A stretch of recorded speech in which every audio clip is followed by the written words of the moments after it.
You are welcome once again to IPOB to Biafra Sunday School. And this is season 30. It is season 30 of this Sunday School.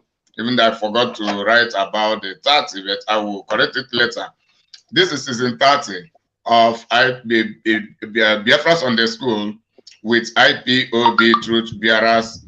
As you know us, as you can see us, or some of you are new to this platform, or some of you are not aware of this kind of program. Here we are.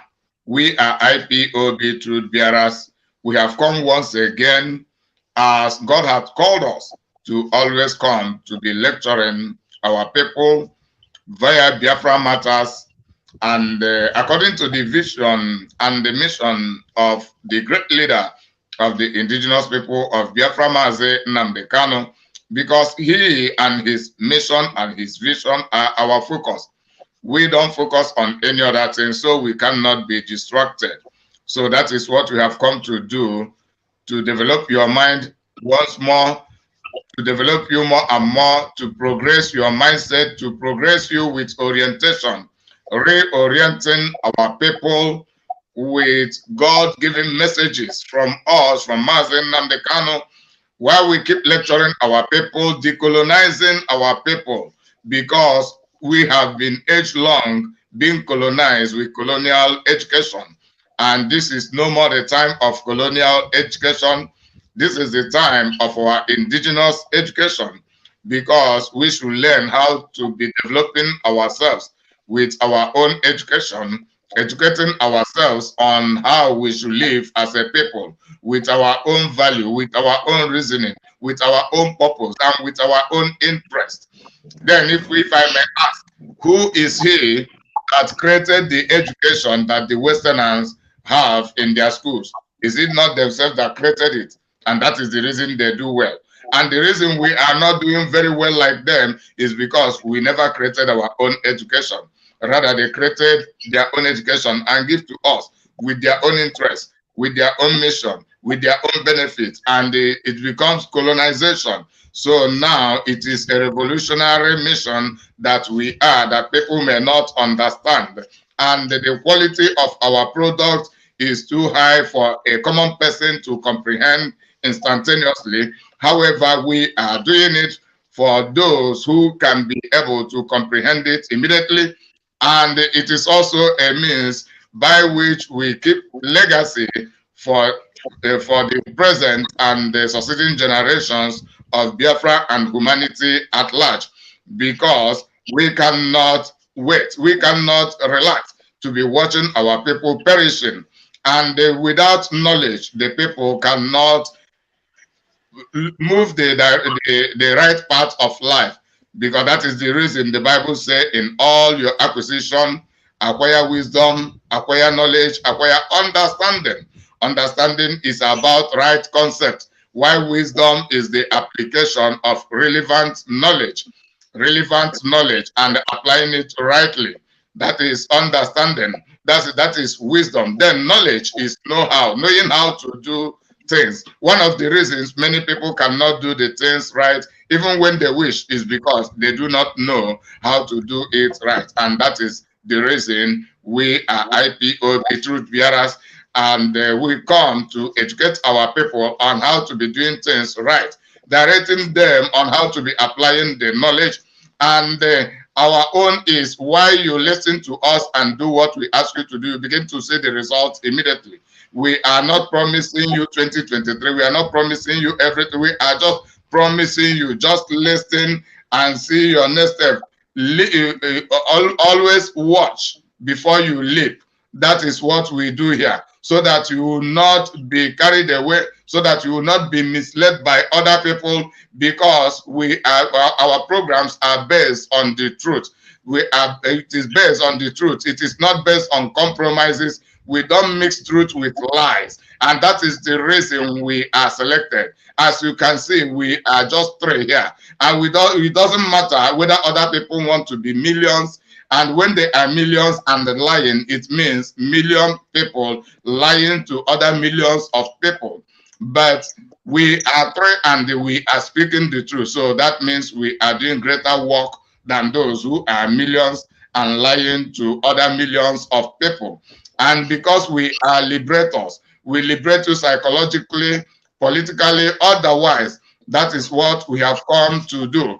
So that is the reason Mazi Nnamdi Kanu formally declared in 2015 that Biafra will come, believing that he had men, he had women, that the people surrounding him were people that are reliable, only for him to be disappointed that these people were not really reliable. Since he said it, there are people with names who were in IPOB then. All of them have turned to saboteurs today. In 2019, he told us Biafra will come in 2020, believing he has still got other set of people, only to come in 2021 to remind us that he has been looking for 100 men. 100 men, that is 100 reliable men and women and boys and girls, but he had less than 15. He had less than 15, and that is the reason Biafra had not come. Even some people will come and begin to lie to you, trying to make you believe that the less than 15 are still very functioning very, very effectively.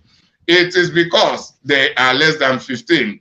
And as I can assure you, 3 or 4 here are among the less than 15. It is because our type have not been up to 100 in the entirety of Biafra struggle. That is the reason Biafra had not come.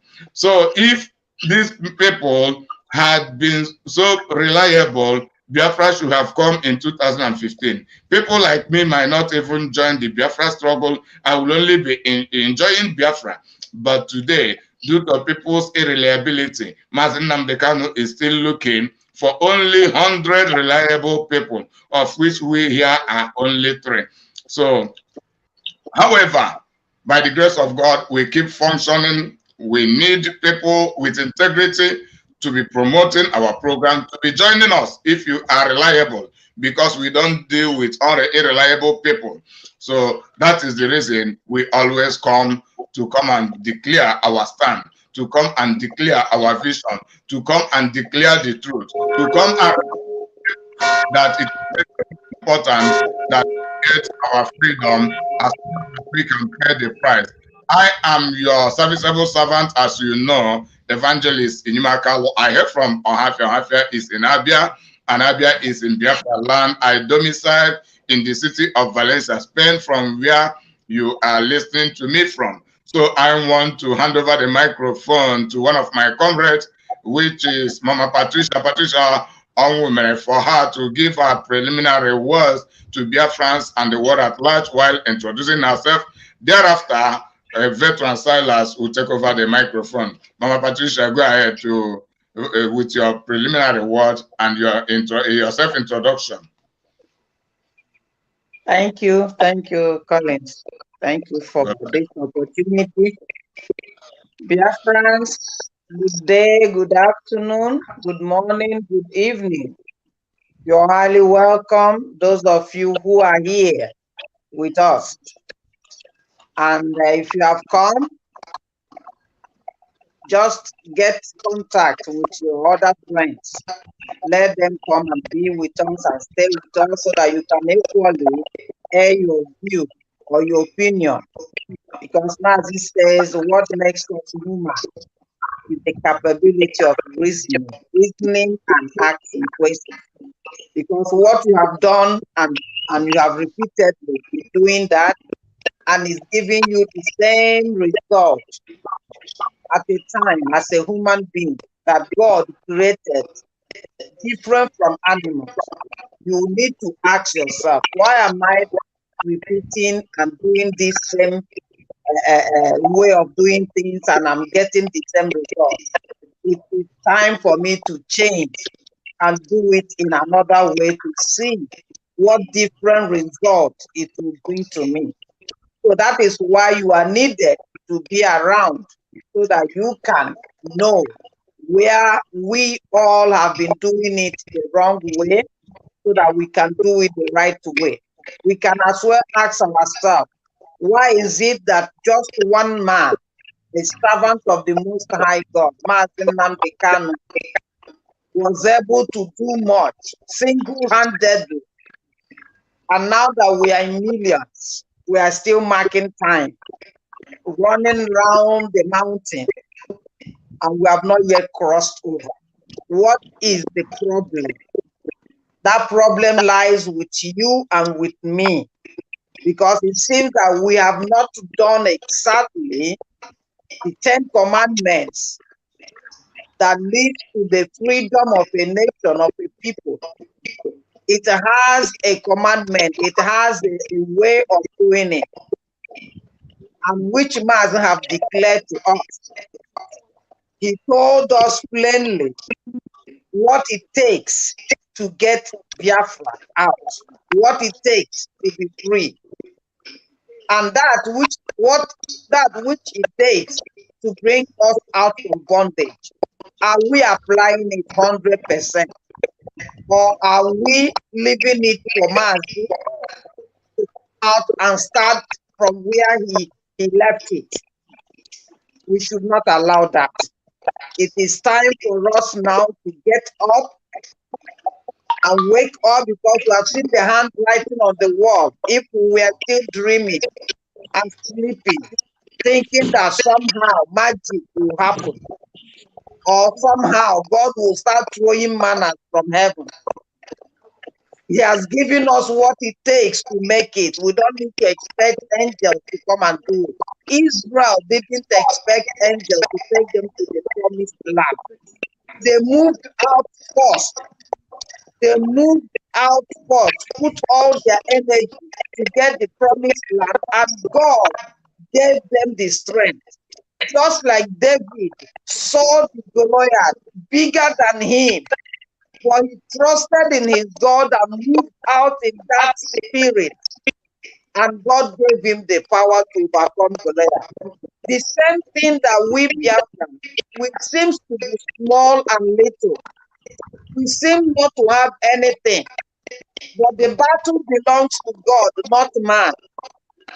We can overcome Fulani, overcome British, overcome any nation in the world that you can take to be so powerful, if we walk in line with the blueprint strategies that must do, and that begins with you as an individual, with me as an individual. Do I stand for the truth? Do I give myself up my comfort zone? Do I rely in what God said I should do, think for the good of humanity? Do I put off jealous, envy, greed? Do I live off this intermarriage with Janjaweed? Do I live off gain making? Do I live off ego? When we have done this and have so passionately decided to rally around our people, decide to remove every gain, to passionately and totally abandon ourselves to this freedom, to fight it to the last, defend our people, defend our land, face that enemy, speak to him at the gate, not turning backwards, not retreating, no matter how the fire is burning. Then we get what we want, because Biafra must come. That's the last prophecy remaining. Biafra must come, but it has something, a conjunction to it. It must come in truth and honesty. Are we being truthful and honest in what we're doing as Mazi? Are we loving our people? Are we removing ourselves from gain, from pride, from cheating, from lying? Biafrans, we have seen what is going on. The Fulanis that knows nothing, and we say that they know nothing. They are headers. They are the ones telling us what to do, and we are still whooping at them. Are they spirits? Are they not human beings like we are? Are they not going to die as well? Let us guide up ourselves and meet them at wherever they call, unless we will be the strongest. If we stick to truth and if we stick to brotherhood to defend our inheritance, that's what we should do now, Biafrans. Because the court cannot rule that Mazi is acquitted and dismissed. And a Janjaweed illiterate Philistine, uncircumcised Philistine, is telling us otherwise. Biafrans, it's time we get up. My name is Patricia, and I'm from Anambra. Anambra is in Biafra land, Biafra nation, and I'm not trading my originality to anything in this world. I am a Biafra, and Biafra we must get, because God has sanctioned it through Mazi. Thank you, Biafra, as we ride up. God bless you, Ma Patricia, for that wonderful introduction with your preliminary comments. So this is the time we should hand over the microphone to our elder man in the house, which is Veteran Silas.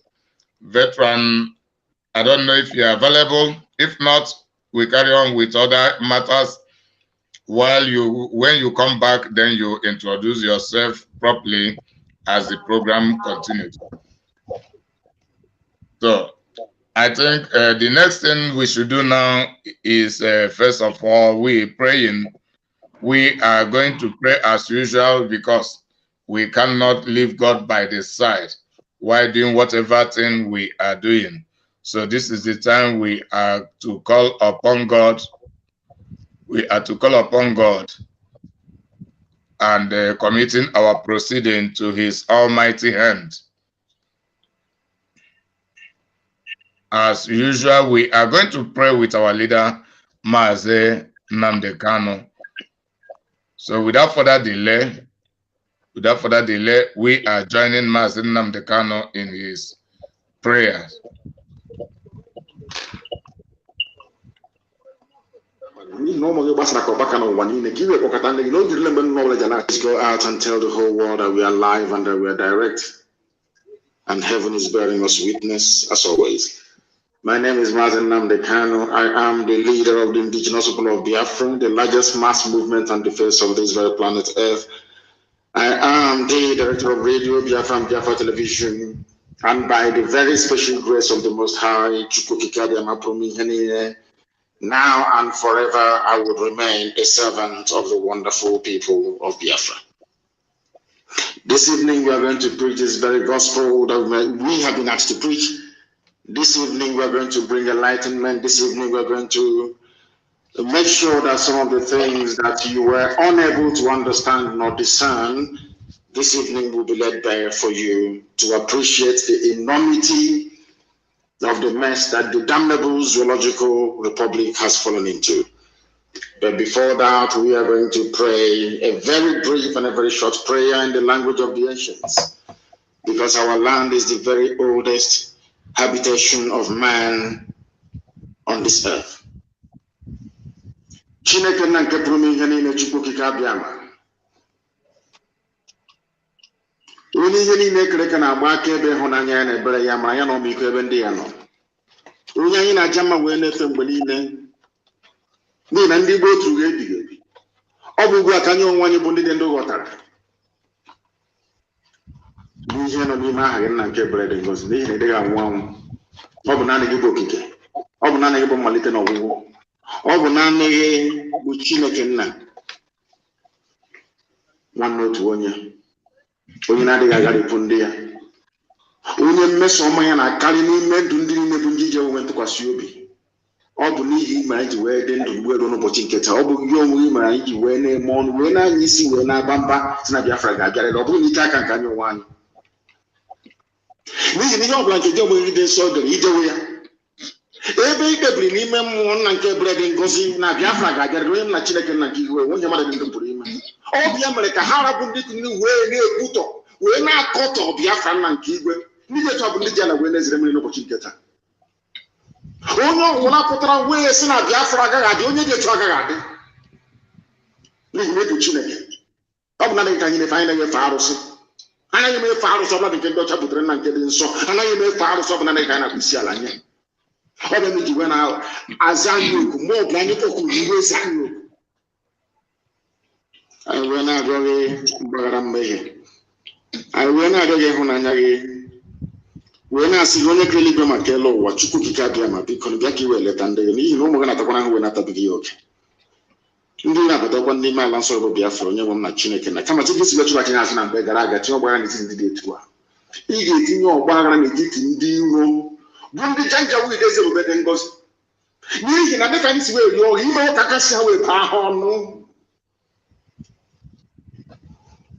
ndị ga-abụ ndị a lara n'iyi onye nwe m rọpụtara ụmụ gị ngwa agha nye anyị ọgụgụ isi nye anyị amamihe nye anyị ezi nghọta nna nke ebere ofu anyị ka anyị wee ghọta anya nke arara ara nna nke igwe n'ihi na ọ bụghị ndị niile bụ ndị nwe ọgụgụ isi dịka ndị gboo si enwe ọgụgụ isi anyị wee nye anyị Chineke nna nke pụrụ ihe niile ka i wee mee ha ụbụrụ ụmụ mmadụ wee mee ha obi ha ka ha wee hụ ihe ọma nke Biafra ga-ewetara onye ọbụla ma ọ bụ nsọsọ ụmụ gị bụ ndị Biafra onye nwe m kama na onye ọbụla nọ n'ebe ọbụla n'elu ụwa nka ihe ọma wee na-amasị onye dị etu ahụ nna nke ebere biko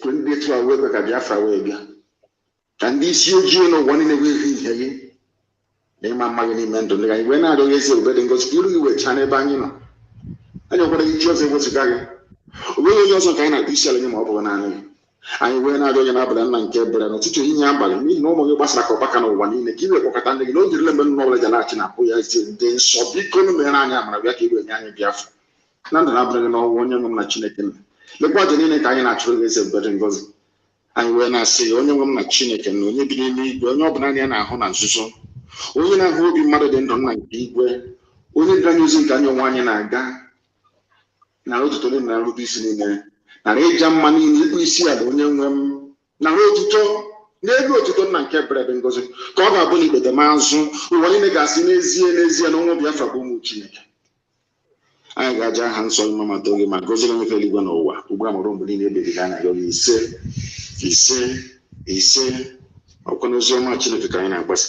We are here to preach the gospel of heaven, the gospel of truth and redemption, because as always we are incorruptible without blemish, whiter than white and whiter than snow. That is why we defend the truth with every vigor. That is why you cannot go anywhere and hear that these people at one time they derailed, because Elohim is with us. We must proceed with this. May God bless you. We have listened to that wonderful prayer, and it is all about Biafra. It is all about seeking God's face, because we know quite well that yes, we are human. We can do as much as we can, but without God, without God's involvement, we cannot actually go far. That is the reason we always take authority from God before we proceed. So I don't know whether Master Silas has been available at the moment for his self-introduction and his preliminary word to Biafrans and humanity at large.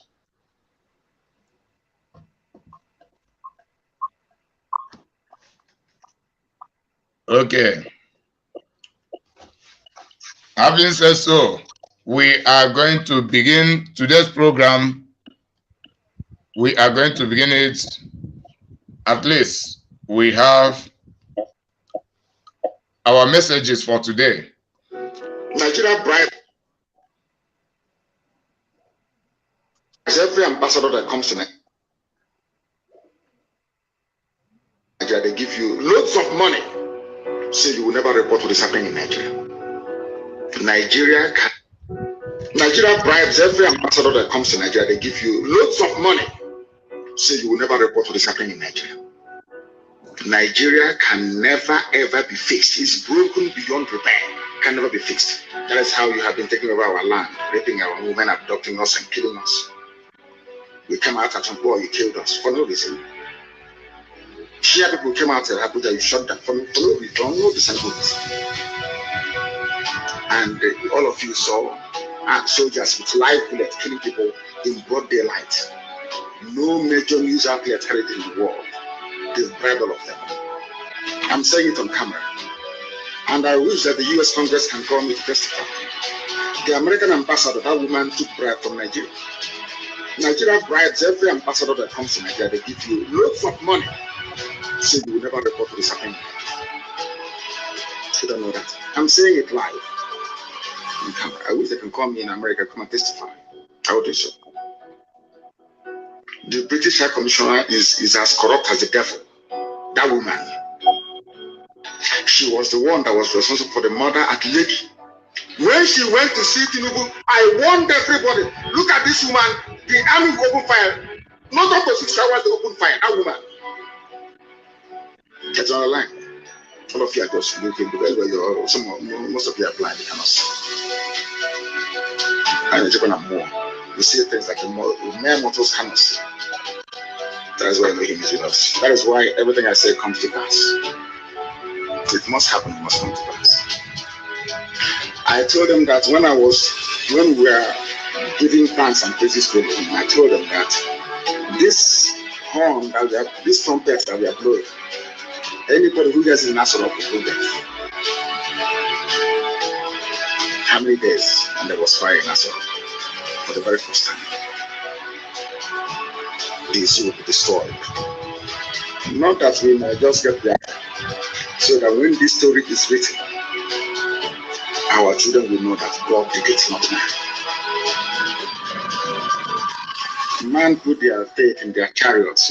Britain, you have a member of the UN Security Council. You're very strong. You're powerful. All these criminal US ambassadors coming to Nigeria. Yeah, you have money. You are US. You will always support Fulani. You people are openly supporting terrorists because of money. Because they bribe you, because Halliburton has all your concessions, because there is a shell and everything, everybody's milking Biafra. Because of that, it is better we support terrorists to kill the innocent. And your diplomats presiding over the slaughter of the innocent. You cannot speak the truth. We are in the middle of a war. The Fulanis have levied war on every indigenous population, ethnic group in Nigeria. All of you can say it. All you can say is invite the Serikin or Serikin Fulani Lagos. Not the Oba of Lagos, no. Serikin Fulani Lagos means the supreme Fulani ruler in Lagos. Because the US ambassador has taken money in Nigeria. Very soon her floor of duty will come to an end and she will become a multi-millionaire. That is why they all want to come to Nigeria, because Fulani will pay very well to suppress the news, to stop the truth from going out. And all of you will suffer if you don't repent. You will suffer.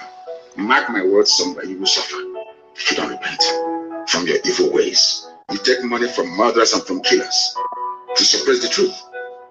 Biden doesn't know what is happening in Nigeria because they rely on the ambassador to feed them accurate information. And that is not happening because they've been bribed. And that is why people are dying in Nigeria. Nigeria is the only place in turmoil, not making it onto the front pages of newspapers all over the world. Nobody talks about it because they are all compromised. They've been bribed. We don't need your one Nigeria to survive. Can you imagine the nonsense? They brought in their food blockade. They said we will not send food to the south. They are perishable goods. So the items got spoiled in the north. The government now turned around to pay them almost 500 billion. They are the ones that said they will not sell their goods to the south. Those goods are now rotten in the north. And the government paid them compensation of nearly 500 billion. And they won Nigeria. Tomorrow morning, you chaotically wake up in the morning and say, I'm in Nigeria. As I said before, before I used to blame white people for racism, I no longer blame them for it. Because we are the cause of racism. Our stupidity as black people is responsible for the way we're being treated all over the world. Very sad indeed. very, very sad. We don't need them to survive. We don't need them. And we can give them the oil and gas for free. As I've said before, allow me to repeat.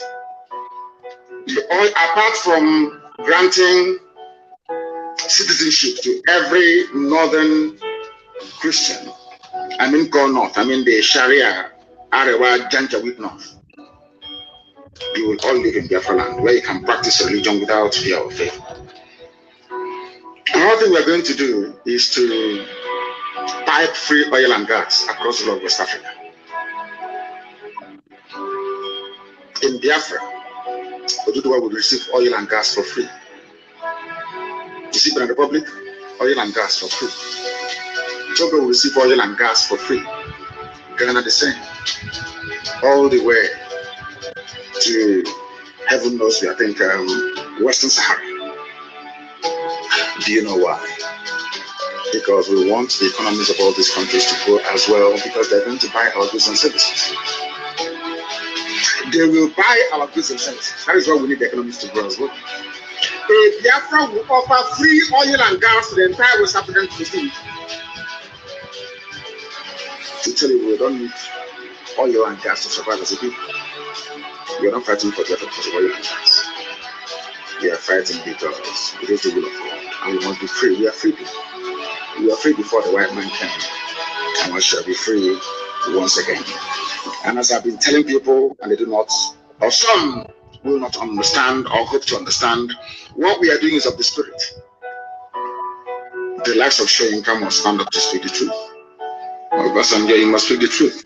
Tell us where Buhari is. You know where his grave is. He's out. You can point that out for us. Tell us. Free yourself of that very burden. Shoyinka, the same thing. Shoyinka, you are campaigning for them. Campaigning for Buhari. Until your carrot and cabbage clashed with Fulani cattle. You now realize that there is danger in the land. All these years, all the Fulani insurgency and incursion into the south, you never said a word. People look up to you to speak the truth. You never said a word until they came to your farm and ate your carrot and your cabbage. Started complaining. Typical black people. Until something affects you, it's nothing. That mindset must change. And that is where Biafra must come. And when Biafra does come, everybody will be free. If Biafra is not free, none of you is going to be free. And that is why I have said it before, and I'm not to repeat. You have come to set all of you free. And if you allow this nonsense to continue, you'll be sung. If you have not gotten your Somali visa, don't get it now. Because the zoo is gone. And the hell has arrived. Thank you very much for listening. From me, from here. Good evening. God bless you. Good evening, Master Nnamdi Kanu, once more, from whichever time you have made this. And good evening from here right away. It is evening from my base, from our base, from our bases as IPOB Truth Bearers. Wherever we are located today, it is our evening. So, veteran, are you available? Okay. Veteran is not yet available. Veteran is not yet available. Then we are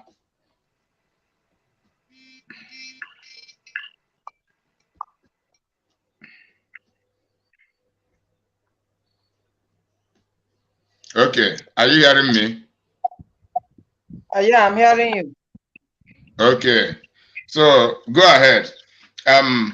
From the message we have just listened to, and this is the message in which Mazen Nnamdi Kanu has said nobody can fix Nigeria. As you and I know, Mazen Nnamdi Kanu had not said anything concerning Nigeria's situation that had not come to pass. Many have come to pass. Many are yet to come to pass. And since he made this statement, Nigeria is getting worse and worse day by day. Insecurity threats and many other factors troubling the zoological republic they're being invaded by Fulani terrorists with the Britain known as Nigeria. Now, we have what is called obedient movement. The same set of politicians, which I had made mention of them, mentioning Shoyinka, mentioning late Buhari, mentioning Obasanjo, and many others, telling us about their weaknesses. And the same of their weaknesses, their setback, their duplicity, is what had brought up this Biafra agitation, another agitation going on right away. And Mazi Nnamdi Kanu had said that nobody can really fix Nigeria, given his reasons why these people are telling us they want to fix Nigeria, using obedient movement and whatever they choose to call it.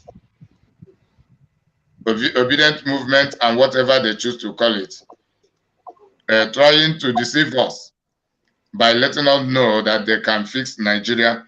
Now, the first point from this message is Nigeria bribes every ambassador that comes into Nigeria, and he gives many references, even including the American ambassador.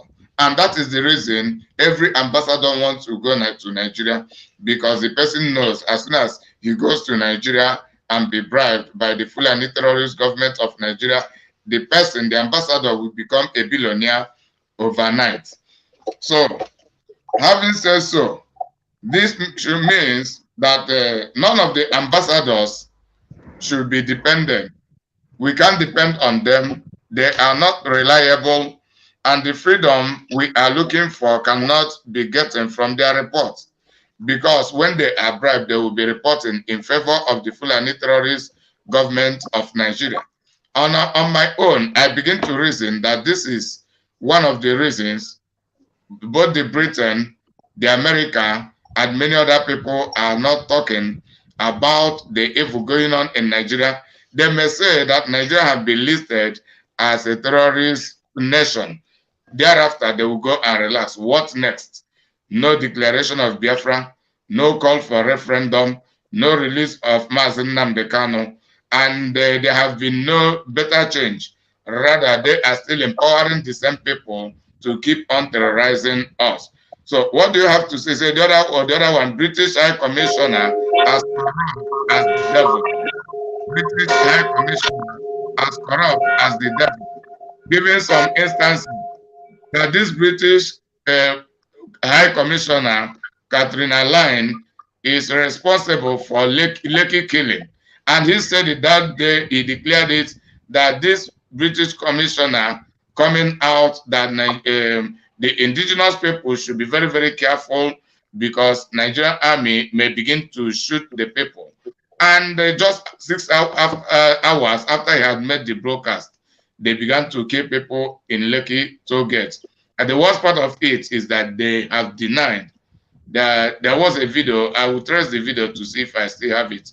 They deny that they do not really kill anybody in Lekki toll gate. So, comparing it to the situation at hand, do you think that things can get any better? Because me, I don't think so. I don't believe in obedient movement, because I believe in the word of Mazi Nnamdi Kanu, because I know it, and Mazi Nnamdi Kanu declared it. I am witnessing the evidence.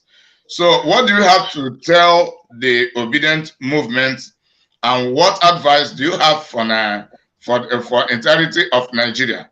And how can you help our people to be educating them concerning on how we should collectively face the reality to liberating ourselves, and not keep on hoping in Nigeria and the so-called international community who are compromised, who only interfere, not really for the freedom of the people, but for their selfish interests. So, Mama Patricia, this is now your time. This is your time. So you have to. Yeah. Thank you, Collins. God bless you. Yeah. What we've just heard from our leader is a truth that does not need anyone to go and find a microscope or something to start viewing it to see whether it is truth or not. This is truth that comes from heaven, heaven's gates. We have heard him severally say that he don't just say things because he wants to say it. He's a man that before he comes out to say something, he has communed with God who sent him. He said he gets message from God and then he delivers it to the living. Who are those living? Those who have ear to hear truth. Those who wants to live. Those who are really the sons and daughters of God. Who wants real life. They are the people that listen to him. They are the people that his truth, when he's breaking it, they are understanding it. For those who are not called to be saved, the irredeemable, like he once told these prophetic words. There are groups, he says, they are the which through his teachings, maybe one day they will get wisdom. There are those, he said, that they are irredeemable. So no matter what you do, you cannot redeem those people. There are those, he called them that they are intellectuals. Yes, they are having a certificate, doctorate degrees and all whatnot. Maybe some of them, they just bought it. Some of them were awarded to them, like they are awarded, this obedient group. The man, he went to America some time ago. And I don't know the kind of certificate they awarded him. So Mazi is a prophet and they all know it. Whether they like it or they don't like it. They deny it or they don't deny it. They can say and rant as much as they want. God's prophet comes up with the word from God. And watch out to see those words coming to be. That's how you know who is a true prophet. Tell me what these pastors in Nigeria, in BIAFRA land, what they have said so far that has come to pass. Nothing. But what Mazi, who did not go to their way of maybe let's call it Bible school, God picked him like he picked Moses and trained him himself with his spirit and sent him, go and do this for me. And we see whatever he said is coming to pass. That shows he's a prophet because we have seen what he has said. All that he said came to pass, remaining just for one. He said that Somalia will be better than Nigeria. He even told people, find youth visas and start going out if you need to, because Somalia will be better than Nigeria. Is it not happening? This one he mentioned about Catherine Lang when he came to Lagos, and he told the people, be very careful because as you see that murderer, she will cause death. That anywhere she goes, death toll follows her. It happened. Mazi told the dead Buhari before he died that he will meet his end. The word he told Buhari, in fact, I heard the other time that the wife that is in Dubai came and said that his IPOB that caused whatever happened to her husband. For Mazi spoke to us, telling us that man is no more there. That thing there is not Buhari, it's impossible. He told us his name, Jupri. And the Hausa man or the Fulani man that will listen to his cassette the other time mentioned, when we were showing you people different faces of Buhari, did you people open your mouth? What they are now going round and round is what already the prophet has revealed to the wise. We know it is happening. That Buhari, you know, even in this set that we're listening to now, he mentioned Obasanjo Gowon and the Soyinka and told them, you people know that that man is dead and his grave is in where he was buried. And he's telling them, have you people confessed and told Nigerians where his corpse was buried? You are hiding it. And as much as they hide it because of their gain, that is the much they are deteriorating to the worst with their families, not just with them, with their families and generations. As many that support evil, evil will not leave their house. Mazi is a prophet because he said that Nigeria can never be fixed. Not even angel coming from heaven can fix Nigeria. Because if Nigeria can be fixed, Sodom and Gomorrah would have been fixed. For God knew that such atrocity, such wickedness has only to be uprooted and destroyed so that a good plan will be made. Israel, when Israel sinned against God and refused to change, what did God do? He took them out of the land entirely and gave the land of Israel a thorough cleansing. And the land had their rest. The land had its rest. If Nigeria can fix, Sodom would have been fixed. And Nigeria is worse than Sodom. Is there something that Sodom was doing that Nigeria is not doing or has not done 100 times the more? And the people are still believing after having seen presented by such a wonderful servant of God who came to redeem them. And they are running around Peter Obi after his tenure that he killed the people of Masot, Biafra. After he left Anambra State, in such state it was, or wherever he governed. After they saw all of them, the governors and the senators and the politicians, saw what the Hausas, the Fulanis are doing to their own people, and they kept quiet because of having promised them banks over there, their children, internal heaven in overseas. Their land, there's nothing moving there.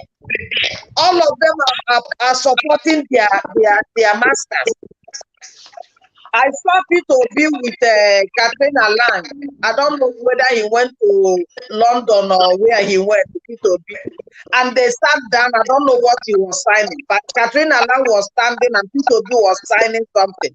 This same one, Katrina Lang, is the same person working with Peter Obi, and Peter Obi is the same person who is coming to tell Biafrans or Nigeria that he can make it work. When the prophet, which they have seen his works coming to pass, up till now in the dungeon, they have offered him many things there. He still stands where he is. That they should say the truth, they should let the people go free. According to the signatory of the binding of Nigeria together, they said after 100 years, people should be free. Why are they still giving Nigeria a support? Giving Nigeria a support so that he can continue living. What kind of fixing Nigeria is that? They should stop giving Nigeria life support, which is lying, because any foundation that is done or built in lies, fraud, cannot stand. It invites the wrath of God, and that is why it was day after day. They are taking bribes from the Nigerian because the money is there from the Biafran land. So any ambassador that comes, they bribe that ambassador with oil, well, with gold, with the silver, with everything. So they will not relate to it. They are all in it together. Peter Obi, British government, Janjaweed, all of them are together. So our people who are thinking that now we have understood that Nigeria cannot work unless P2B comes. P2B is a wolf in cheap clothing, working with Katrina Lang that is from British, that has kept us where we are. Mazi said we had freedom and peace before they came, and we have to return back how we were before they came. So P2B cannot help nobody. But which help are we even talking about? If Jonathan couldn't do anything, what can P2B do? If our leader that Ojukwu that died couldn't do anything in his time because of corruption that is there, and this new era, God has thought it wise to send somebody like Mazi after his own heart to give us the last warning, so that we can shine our eyes, so that we can get understanding, so that we know who our enemies are. And we leave these fools, these hoodlums, the governors from A to Z, Soludo and the whatever they are. The other one has finished. What did Devil Maya? He has finished stabbing them. He's now in America, relaxing in his big house with all his family. And the youth are there, clapping hands, following these people that have said to them who will come up and disturb us. Is it the one that is selling Okada, riding Okada? Or is it the one that is doing whatever, like that man said, selling corn in the market? Is it the people that is coming to challenge them? They know very well that you people cannot do nothing. And the more you go to take this little food, corn on the floor, the more they wrap you people, the more. For man has come to lose you from those banks. Shine your eyes. Nigeria cannot be fixed. P2B, Katrina Lang, with all these people you people are seeing, Biafrans. They are not, in fact, we are not for any election in Nigeria, in Biafra land. Let there be election in Nigeria. That is their own. The British sold it to them so that they can continue to their head, to perpetuate their wickedness. You people are drying us and milking us. They are not, in fact, in Biafra land, there is no election. That's what Mazi said. That we have crossed the Rubicon. I don't care if the IPOB so-called leaders, speak Edozem and Co, says that they are not disrupting anybody from doing an election. That is their business. Mazi said there won't be any election in Biafra land. There won't be, because we are not in any more marriage with them. We are opting for our going on like Britain put out themselves from EU. That's how Biafra wants to be. It doesn't matter how they drag it. It doesn't matter how they play it. That is what must be done. And the earlier we stop campaigning or following P2B behind, because if anybody following P2B or Soludo or non-gunmen or whatever you people call it, it is at your risk. Because the damnation that will come, the cost that Mazi has put on every evil one, including the British government, including America, including any political power. You have yourself to be blamed. It is time for us to stand on what Mazi said. The blueprint has been given. No election in Biafra land. No P2B rubbish. P2B is working with Katrina Lang, and two of them are murderers, including other politicians in the Nigerian sector. Biafra is out of this business. Those of you who are still giving them a life support, it is at your peril. Thank you. Let me stop so far. God bless you, Mama Patricia.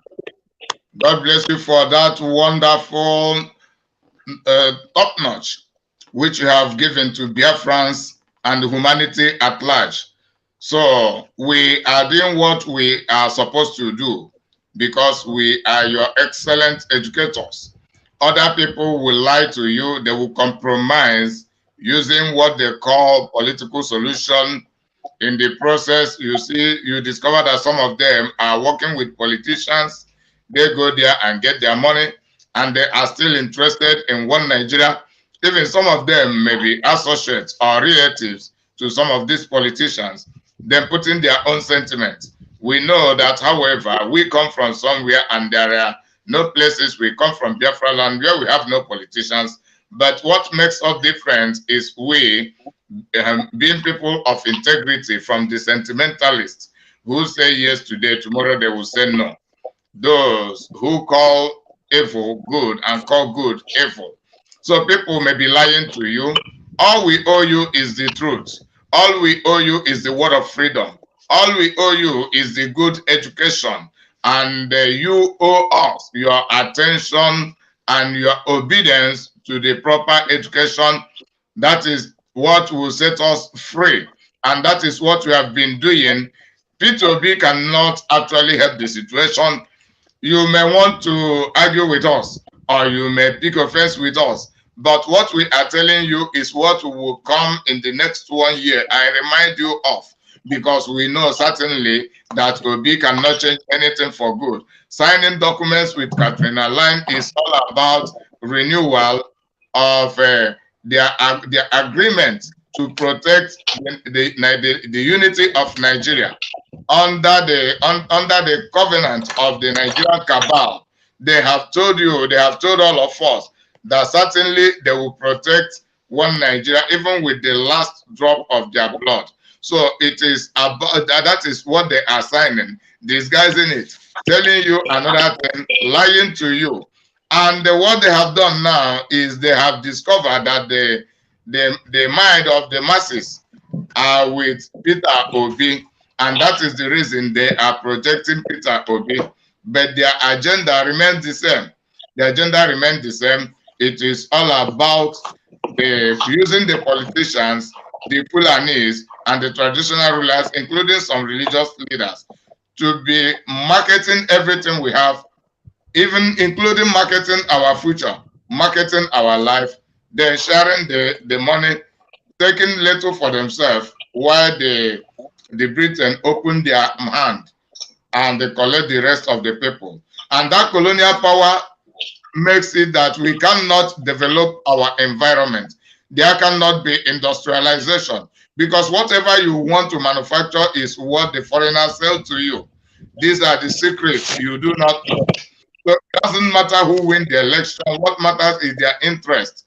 So the Biafra we are talking about and the Nigeria disintegration we are talking about is a movement whereby we will have our self-governance. We begin to determine on how to live our life, how to develop ourselves. Then we determine the kind of industry we should have. But the Nigerian system is hijacked by Britain and by many other investors who will always want you to remain underdeveloped while you keep buying and consuming all of their products. So this is what we are delivering you for. So these are the secret interests you do not understand in the politics, most especially in the Nigerian politics. That is what makes it colonial politics. Politics in Nigeria means colonization. The politics in Nigeria creates avenue for the foreign looters and the indigenous looters to keep invading the people and looting. So that is what we want to end, so that everything we'll be doing will be a system whereby the indigenous people will be controlling their territory, controlling their resources, developing themselves whichever way they like, and not people imposing police, imposing army, imposing security, imposing everything, including using your own indigenous person to impose on you. We want to set a system whereby if we come to Biafra land, if I am not the leader, it must be Mama Patricia, or it must be veteran, whose home I know, who Mama Patricia know, whom I know. If I do not know, I only need to ask a little to know where she comes from. Then, as Biafran, any day she begins to misbehave, we trace the person and go to his house and deal with the person legally, not with terrorism. But they want to impose to you Janjaweed, whose origin and the home background you cannot trust. So to imposing them as your security. So because the obedient movement, even if Obi win the election, he cannot remove the Fulanis as the hijackers of the security system. And the people who control your territory, the security that control your territory, own your territory without you knowing it. They decide the way you sleep, the day you will not sleep, the day you will run away from your community, the day anybody will die, and those who will live. So let me stop here for now. Now I want to hand over the microphone to the elder in our midst, Mazi Silas, Veteran Silas. First of all, your preliminary word, your self-introduction, then you give your brief analysis based on what you have had us said. Thank you very much, and please excuse me for that French leaf. It was unavoidable anyway. Fellow Biafrans,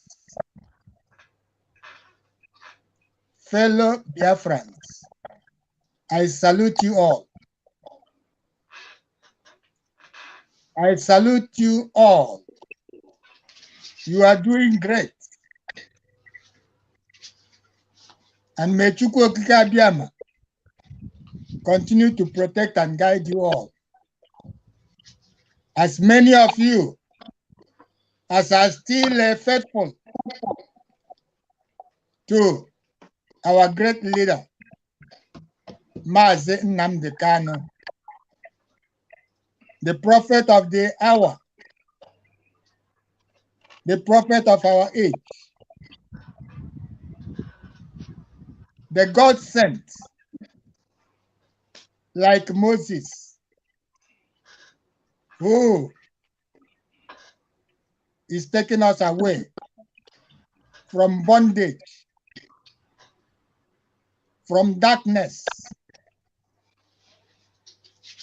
to our home that is full of light, beauty.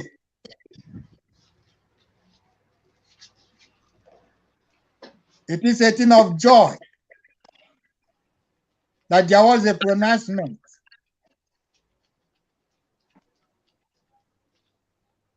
but the joy needed not be rushed. However, we thank Chukwu Okike Abiyama for all he is doing for us and for his servants. His promises are sure. They may be slow, but they are very, very sure. It faileth not. I am Silas Onoa. I come from Umuleke, and Umuleke is in Amibo. Amibo in the Old Olu province. I salute you all with great interest for our freedom, for our liberty, for our deliverance from the colonial hands, from the colonial masters, from the hands of those who never wish us well, from the hand of those who have tried everything to exterminate us. But for the grace of Chukwu Okike Abiyama, we are still alive. Our leader is still alive. Glory be to his name. We are the truth bearers. And God himself said he is the truth. And that we know. He is the way. And that we know. And he is life. And that we know. And this He has given unto our leader to give to us truth, the way, and the life. In other words, he has given himself to our leader for us. It is then for us to accept our leader for all he has said, all that he has been given. He has delivered with sincerity, with clarity, with simplicity, with honesty.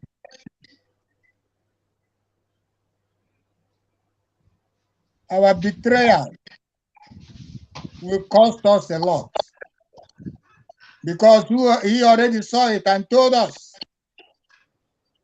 that Somalia will be better than us if we betray this God's mandate. We cannot continue. We cannot continue with a marriage that is not working. A marriage that is organized by criminals, organized by Britain. Britain is a criminal. It's a home of criminals. And they are all criminals. As long as they do not remove their hand in what does not belong to them. Corrupt, devilish nation. No wonder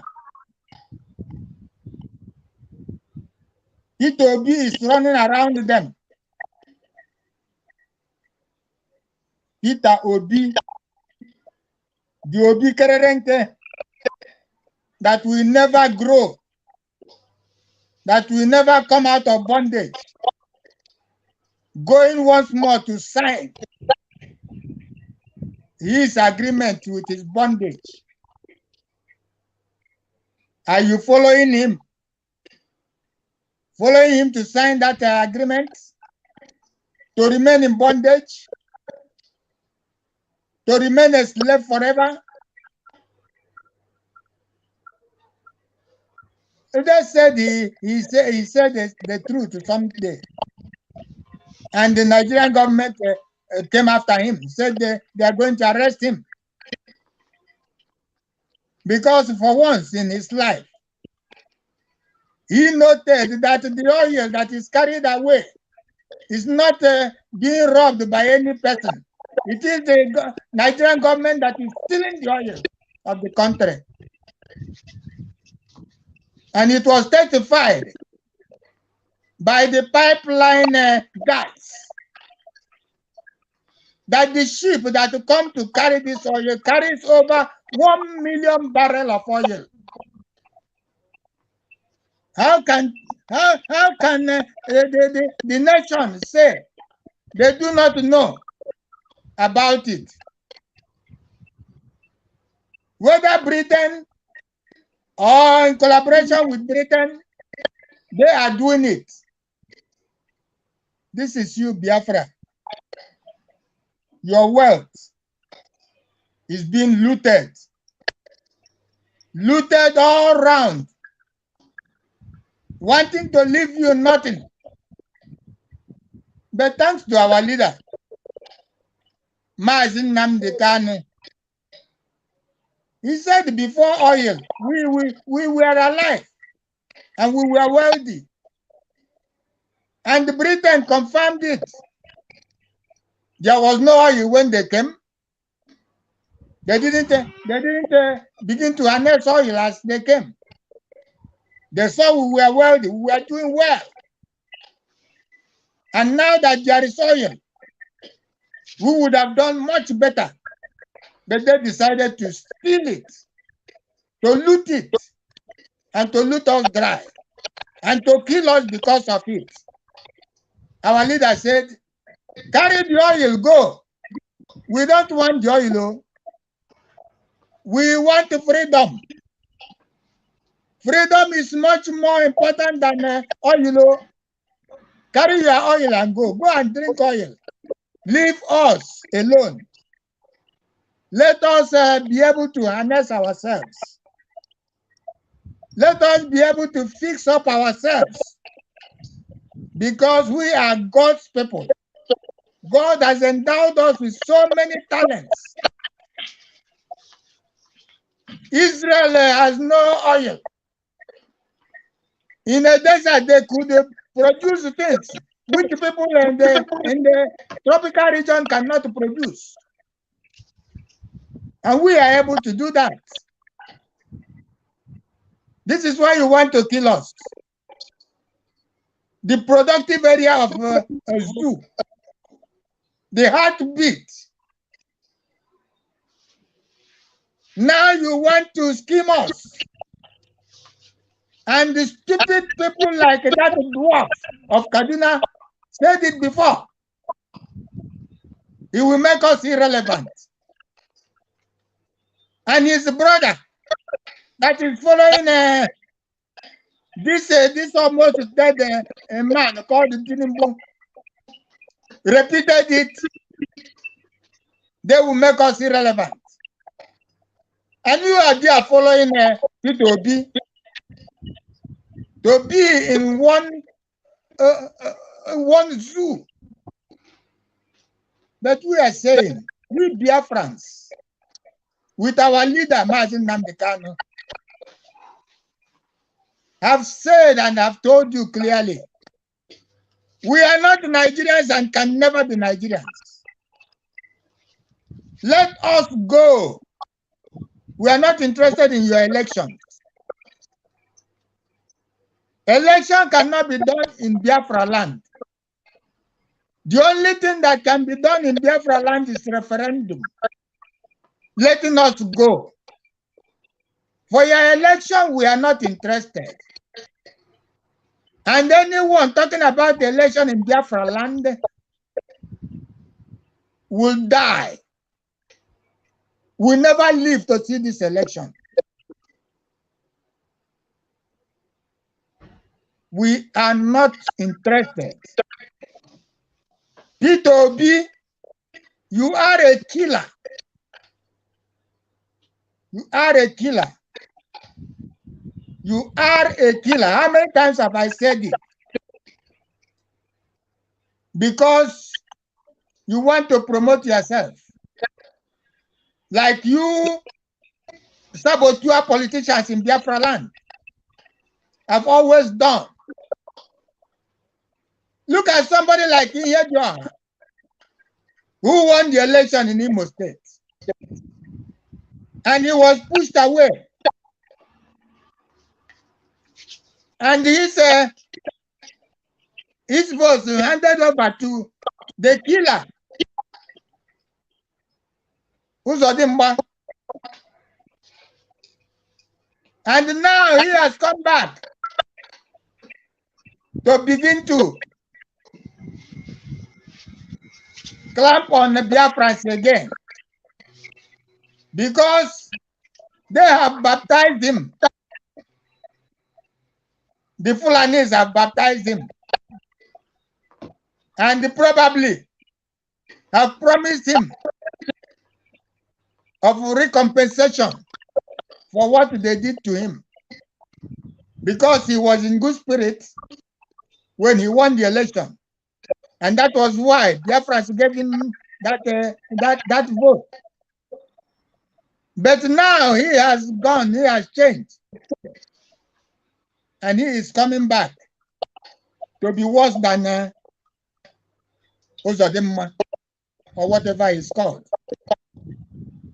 Biafrans, we are only here. We are only here evangelizing you.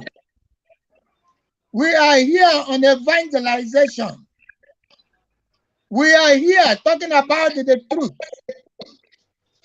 Because we have told you the last time what the Kogi State governor said. They are all in league, all the politicians in the zoo. All of them are in league. The elite. Of course, you know what the elite means. That is the ruling class. So the ruling class is the Fulanis. And our own people go to get some share from them, our politicians. So they are part of that elite. And they have no interest. They have never had their interest at heart. And that is why they are saying you cannot unite. You cannot come together.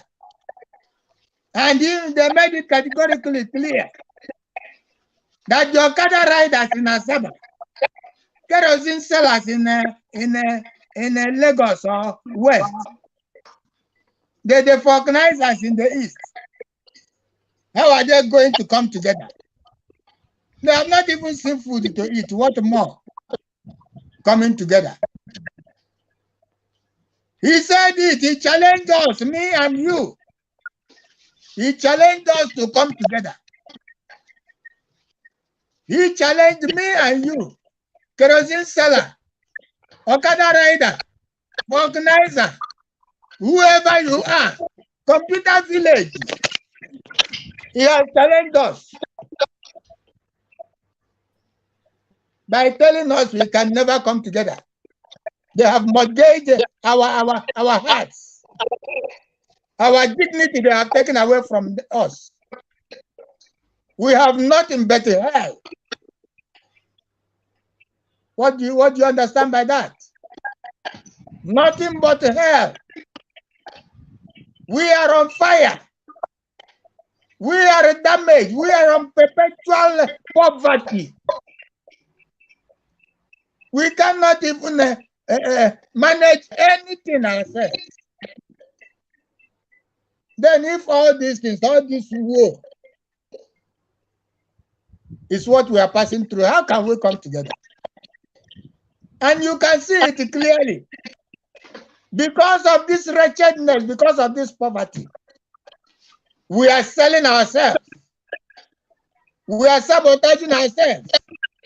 Even amongst us, the freedom fighters, we fight against ourselves. We demonize ourselves. We belong to different political camps. We are shouting.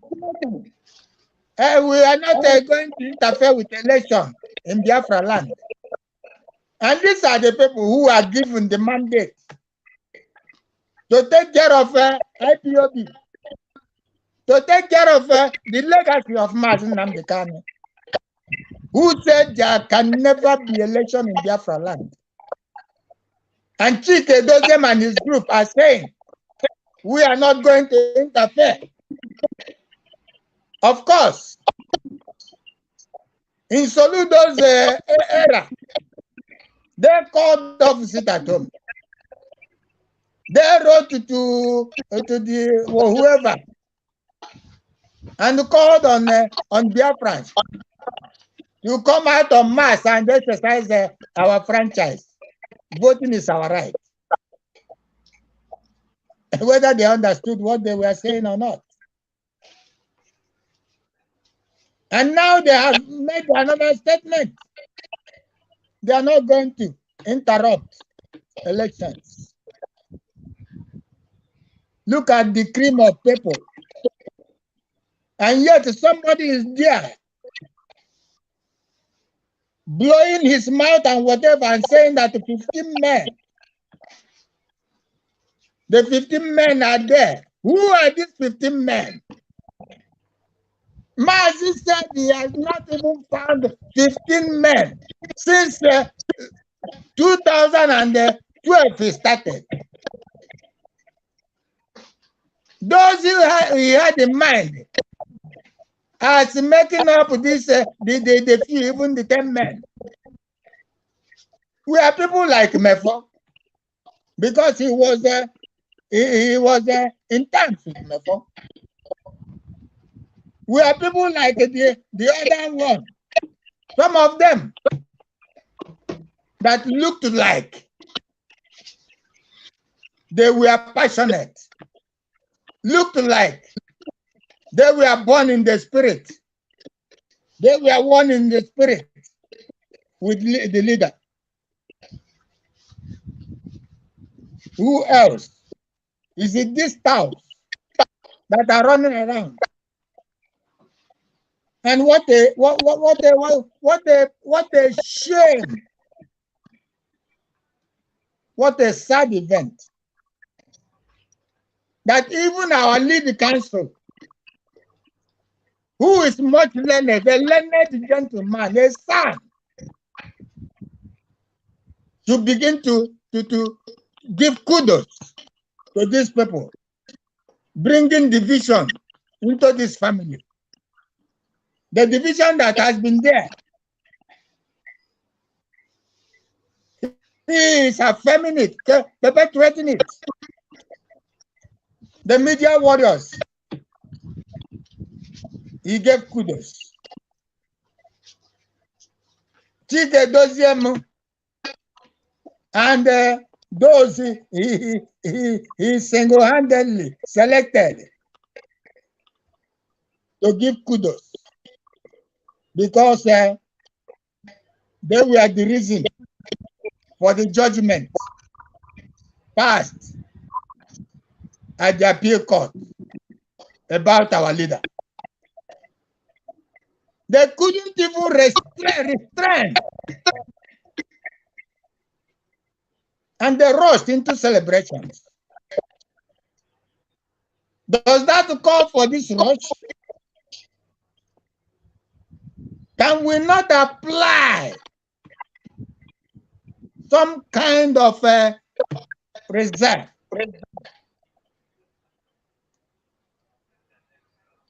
Can we not celebrate when the leader is completely free? Is that not when to celebrate? A son who knows everything about Nigeria. He knows the zoo and what the zoo can do.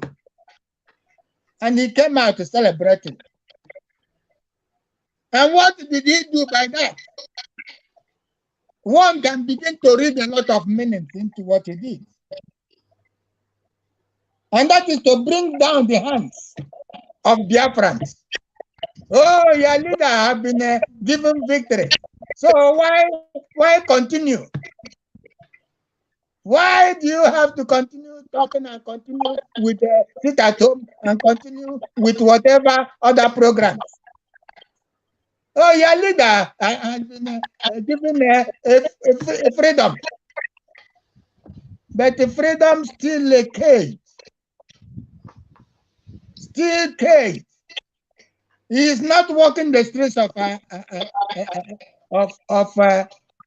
Farabuku. He's not walking the streets of Kenya. If they gave such a sentence, what would they have done? Is to take him back to where they kidnapped him. We should have been happy at that. That they have taken him back to where they kidnapped him. Rather than come to celebrate and begin to pick up those to congratulate. It is a big shame, my learned gentleman. It is a very big shame, my learned gentleman, to go into this celebration in a rush, in a hurry.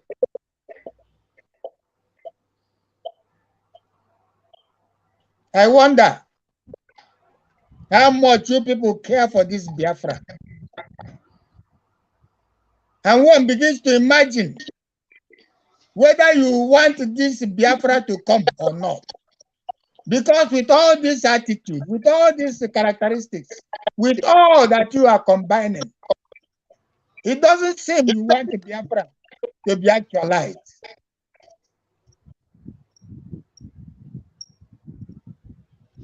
My learned gentleman, go and rethink. You are doing a lot of job. You are so wonderful. But oftentimes, I sympathize with the damages you are causing. You cause a lot of damage in this movement because we trusted you, because we trust you. And so you use it to hand us over to our enemies. It is most unfortunate.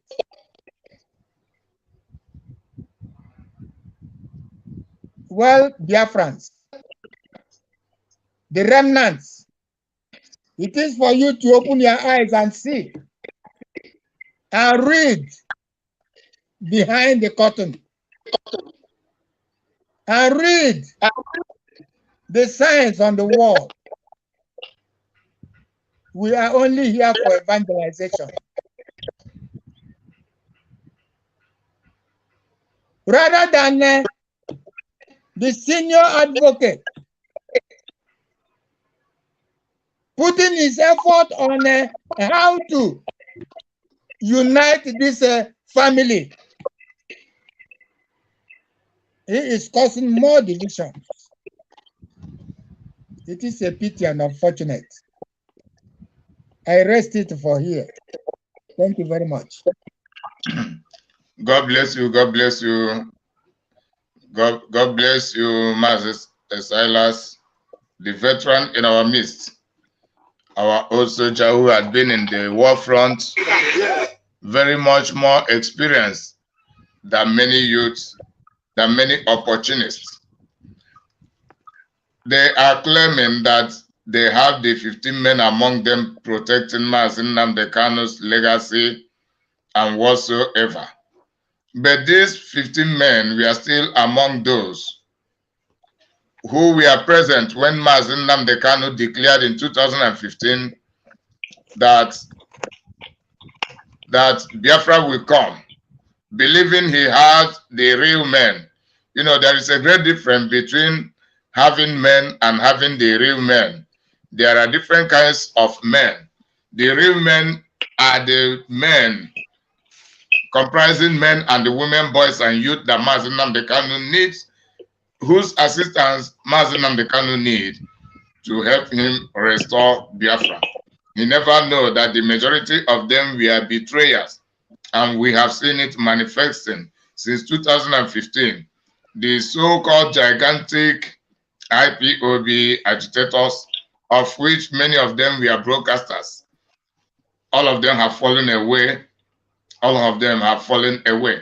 And now these people are making us to be celebrating. They are celebrating, but I begin to look at the celebration and begin to observe that this is not the time I should be celebrating about Mazi Nnamdi Kanu's release. I want his release so that people will not misquote me. I want his release. But Mazi Nnamdi Kanu had not yet been released. That is the reason I will not celebrate.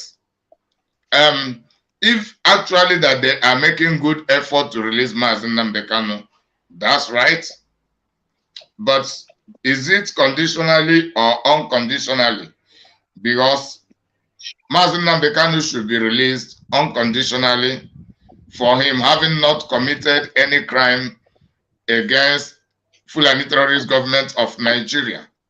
But we have been hearing about the IPOB political solutionists under the custody of the DOS talking about political solution. I don't know whether Mazi Nnamdi Kanu's release should be based on political solution. And if that be the case, should it be favorable to Biafrans? Because I don't see it to be favorable to us. On what condition? Yet, they have celebrated his acquittance, that he had been acquitted. But there is a controversy over it. Malami has said otherwise. We know that Malami is wrong. Oh, I'm not saying that Malami is right. I know Malami is wrong. because Nigeria has constitution and everything, judgment should be based on the constitution. And Mazi Nnamdi Kanu had been declared innocent. Why not them letting him go? Why this controversy? And you know, the Nigeria we know, the wrong is promoted while the right is suppressed.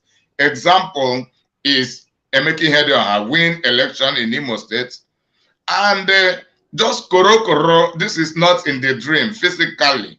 They removed him from his gubernatorial office, replacing him with someone who failed election, which is today's Hope Uzodimma, the killer, killing his own people to please the Fulanis because of his political career.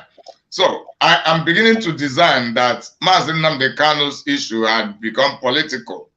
It has become political and it has turned to controversy. Yet the court had acquitted him. Why not letting him go? Because I will celebrate more than all these people only when I am sure that Mazi Nnamdi Kanu had been out from the DSS dungeon, having freedom of his own to move to wherever he wishes to go, whether Kenya, whether coming to Europe, whether traveling to America, or wherever he wants to travel to, he will travel freely and be speaking to Biafrans from there. That is when I will be sure that Mazi Nnamdi Kanu has been released. You know, there is a great difference between someone being acquitted and someone being released, because in many cases we have been heard that someone is right, someone is innocent, yet people decide to stand against that person, and it becomes like the UN politics, which they never play any politics without their selfish interest. They know that Biafra is due to be freed. They know all these things according to UN law. They know that we are non-violence freedom fighters. They know all this. But why have they not declared Biafra? So is there any difference between that? And in the month of June, we saw the IPOB political solutionists led by the DOS traveling to Belgium, to the UN to go and report and whatever. Is this Mazi Nnamdi Kanu acquittance in the Nigerian Court of Appeal, is it the product of that travel to Belgium, or are we still expecting a different result? You know, I don't like just talking, because when I talk now, these sentimentalists will begin to open their mouths. I still ask question. What is Nneanya still doing in IPOB? Why have not the IPOB DOS expelled Nneanya? It's not, without talking so much anymore for now. Because if I continue to talk, talks can never end. So I want to play some videos. I want us to watch out for some things once again before we continue. So.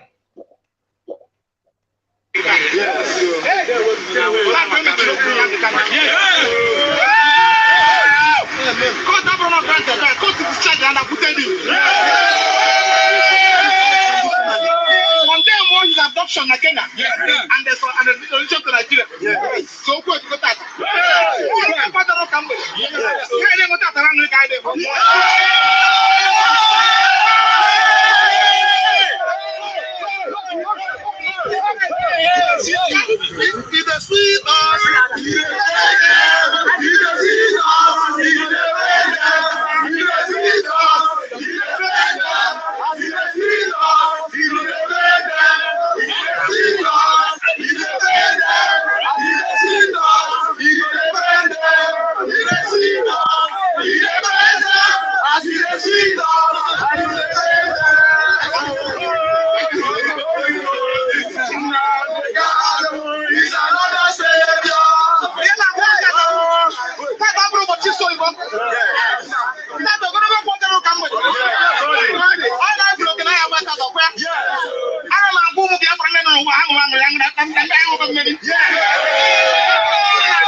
I want to bring another content. I want to bring another content relating to this.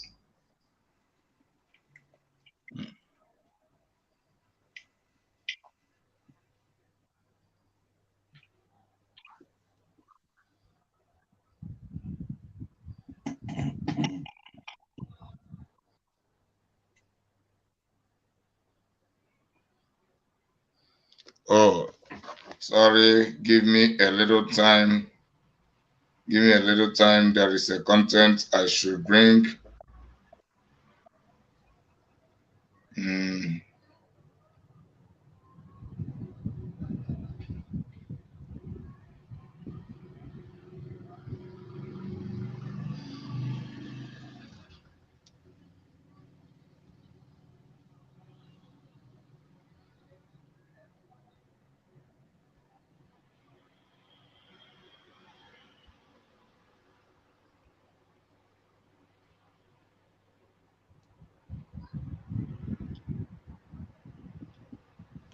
Oh, no.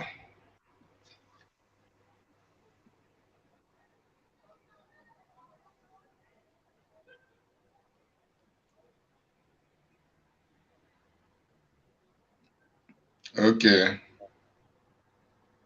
Okay. Yeah, I've gotten it. I've gotten it. I've gotten them.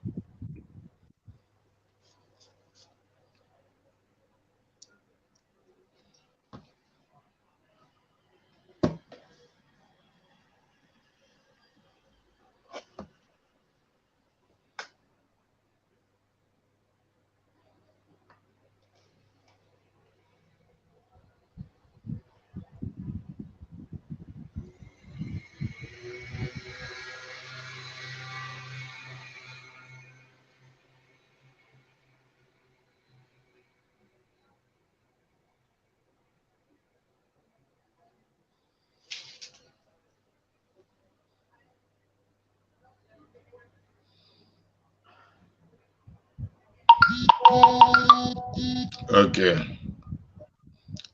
Now confirmed. Now confirmed.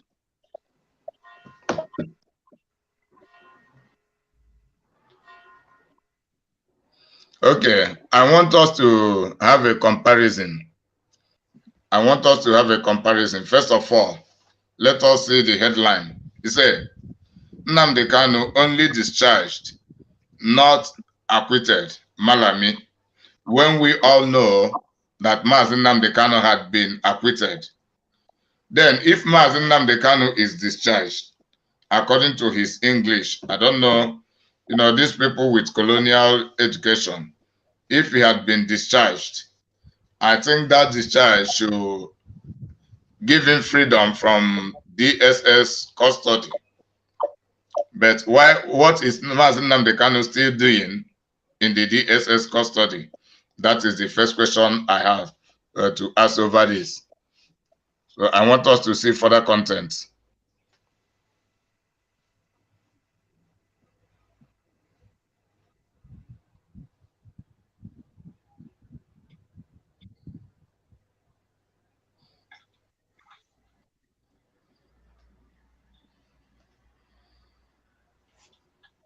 So that is Malami.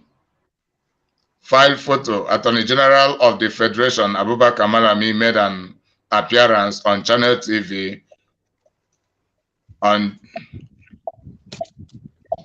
excuse me. Okay. Perhaps. Say, now let me read the write-up. It say, the Attorney General of the Federation and Minister of Justice Abubakar Malami on Thursday reacted to the decision of the appeal court to discharge leader of the indigenous people of Biafra IPOB Nnamdi Kanu. In a statement signed by spokesperson Dr. Umar Jubril Gwandu, Mr. Malami said the appeal court only discharged Kanu and did not acquit him.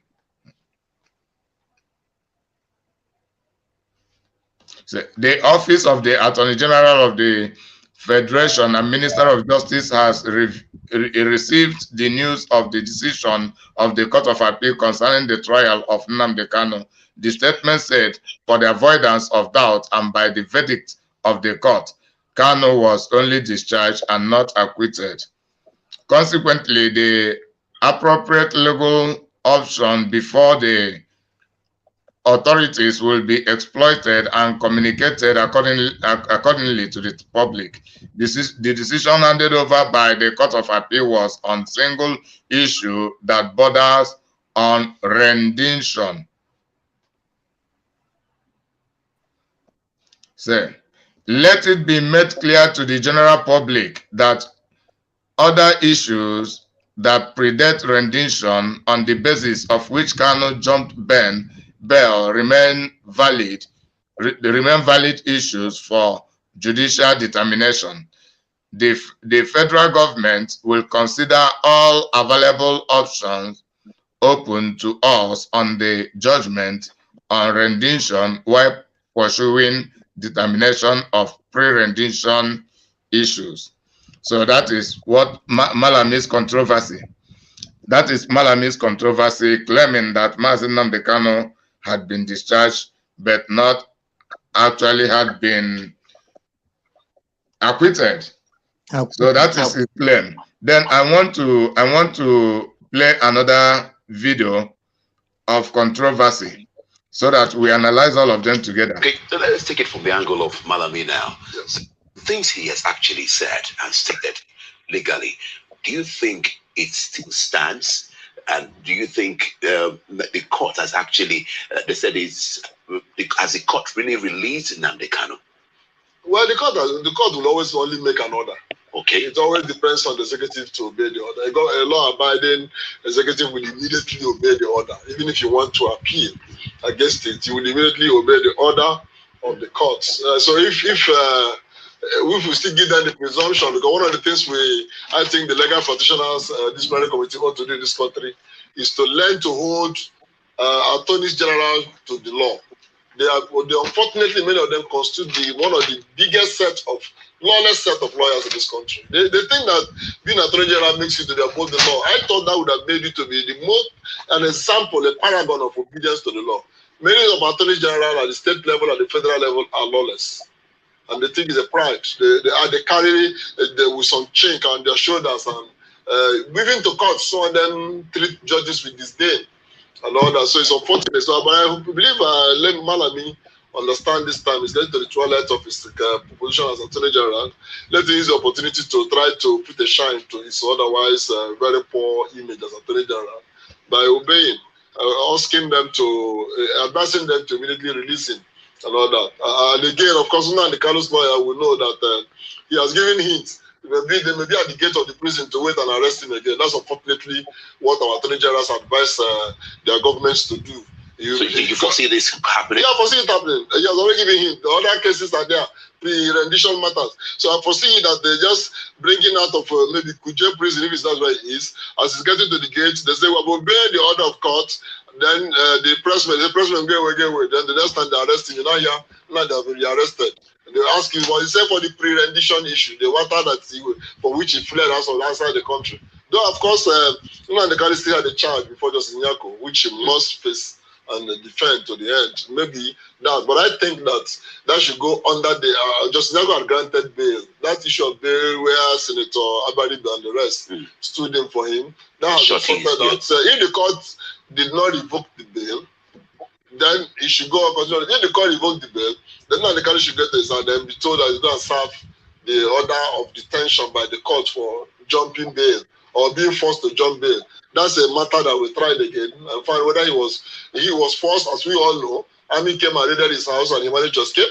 If that be the case, then court should reinstate his bail and all that. But whatever happens, my fear is that, as usual, as he's coming out of this one, they wait at the gate and arrest him again. Okay, but what would this really tell of our system, a judicial system, if that really happens? No, in terms of a system where the respect for rule of law is based on discretion of the executive.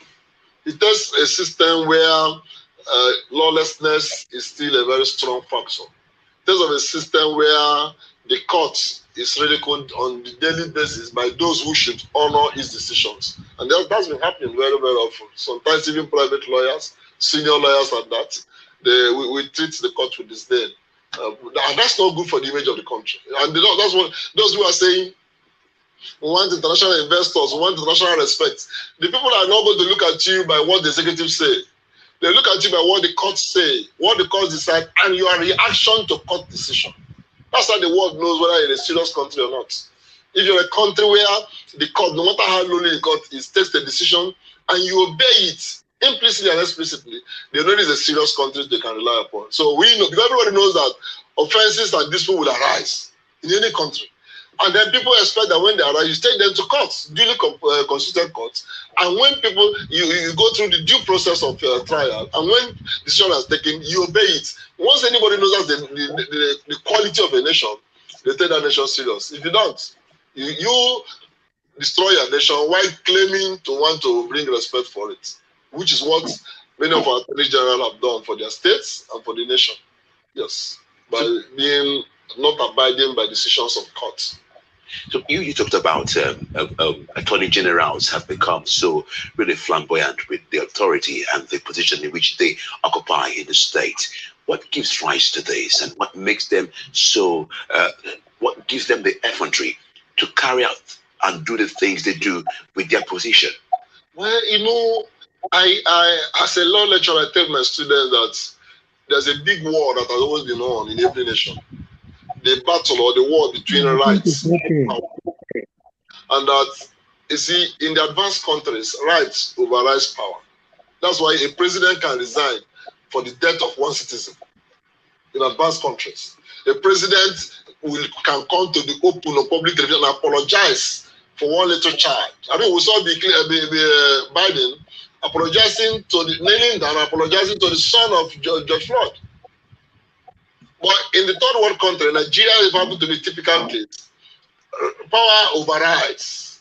That's why when our governor is passing now, everybody on the road is chased away. When the president is coming, we shut down every business. Go home. Don't even come and greet him. And so anything can happen. People die. The president won't talk. It doesn't bother him because that's about rights, human rights, right to life. It doesn't matter to our people in Africa. In Nigeria, is the worst case scenario. So power doesn't matter. So when people attain position of power, especially in the executive, they begin to act, I mean, as if God is even weaker than them. And quite unfortunately, for those of us who are teaching, I keep advocating that we need to begin to teach our law students in particular, because they are the most disappointing set of people in government. True. When it comes to obeying law. Yes, our lawyers who are in government are proven to be the most lawless. I'm saying it, I'm 35 years in the profession, and I've been practicing every day of it. So they are the most lawless in the government, most of them. So we need to begin to teach them in the law faculties that we are not only teaching you law to use as an instrument to have others. We are teaching you law that you should be the paragon of obeying law. You should be the best example of what it means to live by law. We are teaching you law so that when it is the time to renew your papers, renew them. When the police stops you on the road, rightfully obey them. And if they do it wrongly, go to the court. And you yourself, if you're in a position of authority, walk by the law. Don't act rashly. But quite unfortunately, when many lawyers in Nigeria get into office, every law they learn, even they want to defend them, but they don't. But I think because we have not internalized in them the quality of being law abiding. So a person, because the attorney general is says, what do you want me to do? So if the governor wants him to kill, he will kill and come and use the.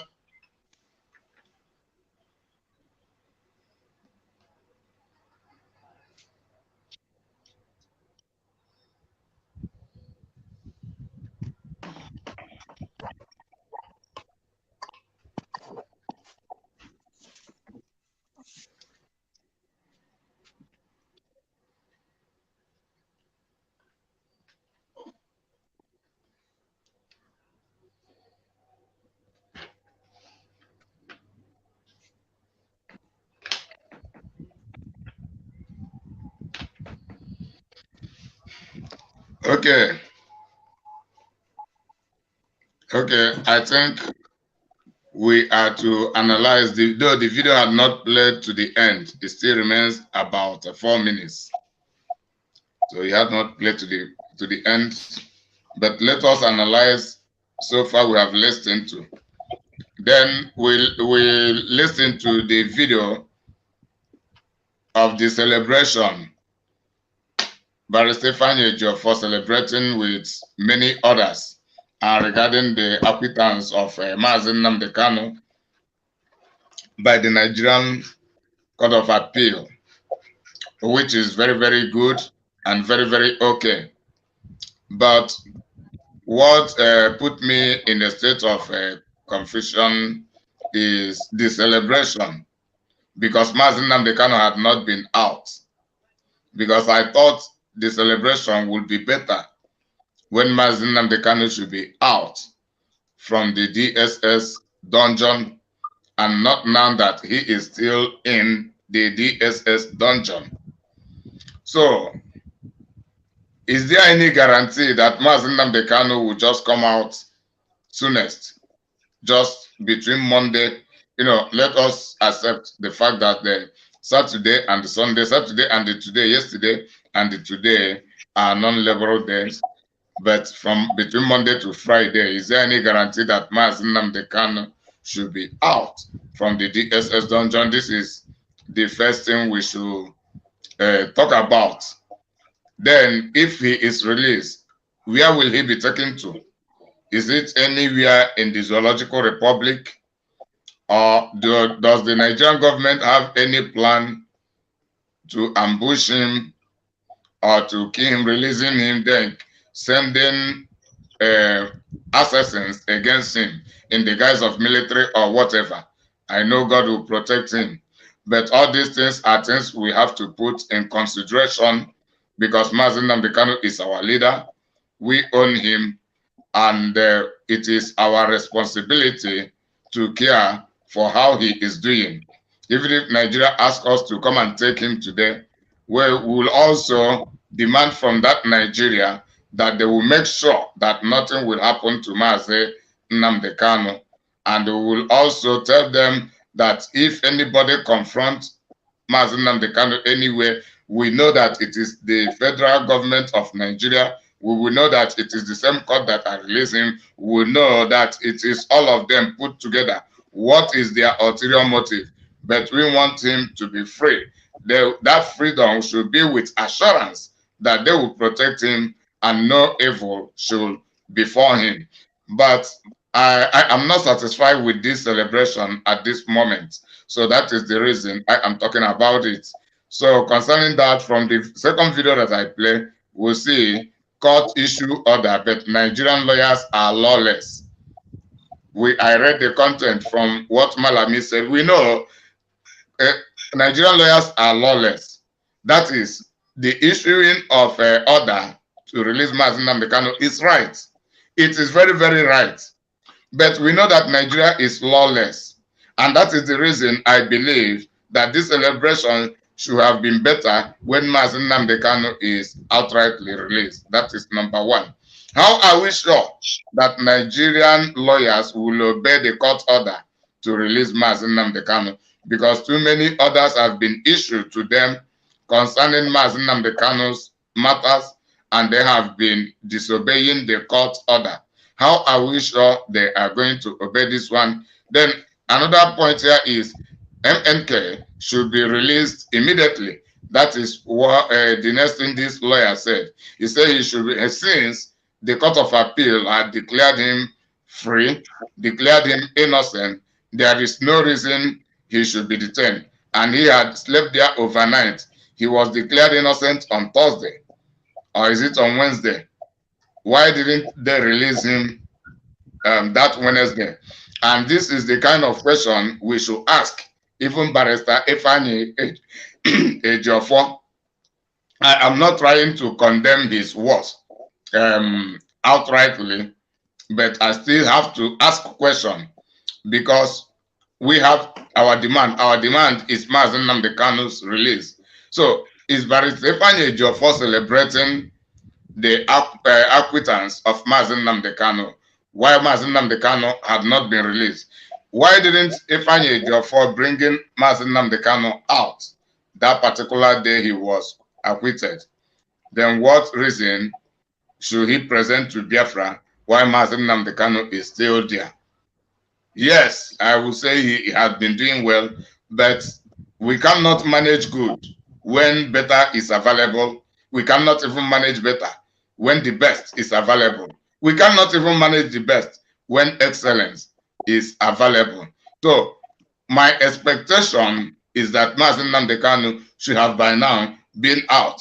Then we'll be celebrating that he is back to Kenya, and even the Kenya government is protecting him, and they have vowed that anything that happened to Mazen Nnamdi Kanu is anything that had happened against the Kenya government.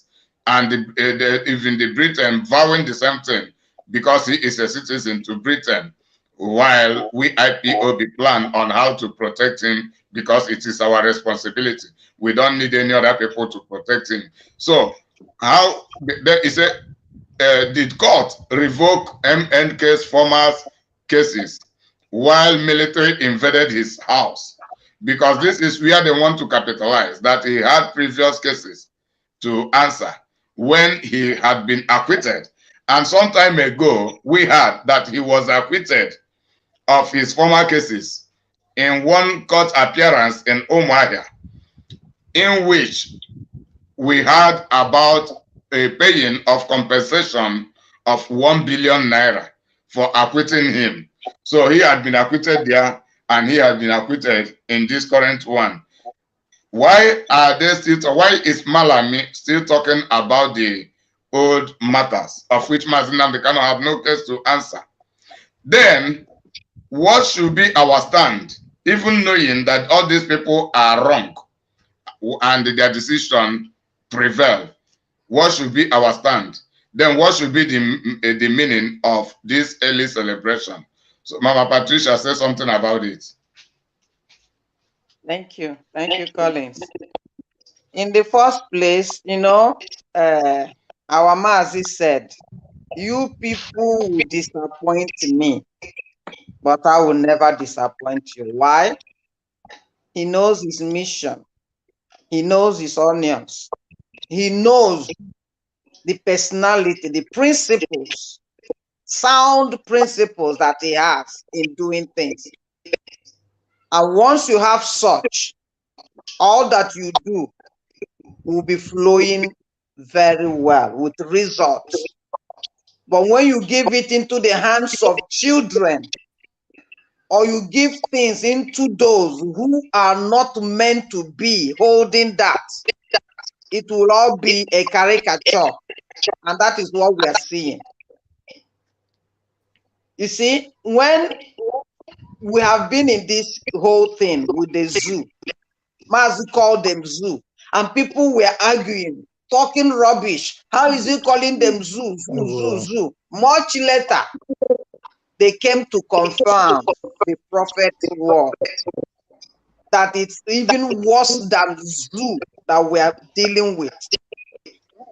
Animals that are living in the desert, that have no training, that are taking their bath with the pee-wee of a cow, while their counterpart that has cow as their livestock, they are producing cheese, they are producing dry milk, they are producing so many things, and they themselves cannot even feed their northern area with their cow. If not for the Igbos, the Biafrans that buy their cows, they cannot survive.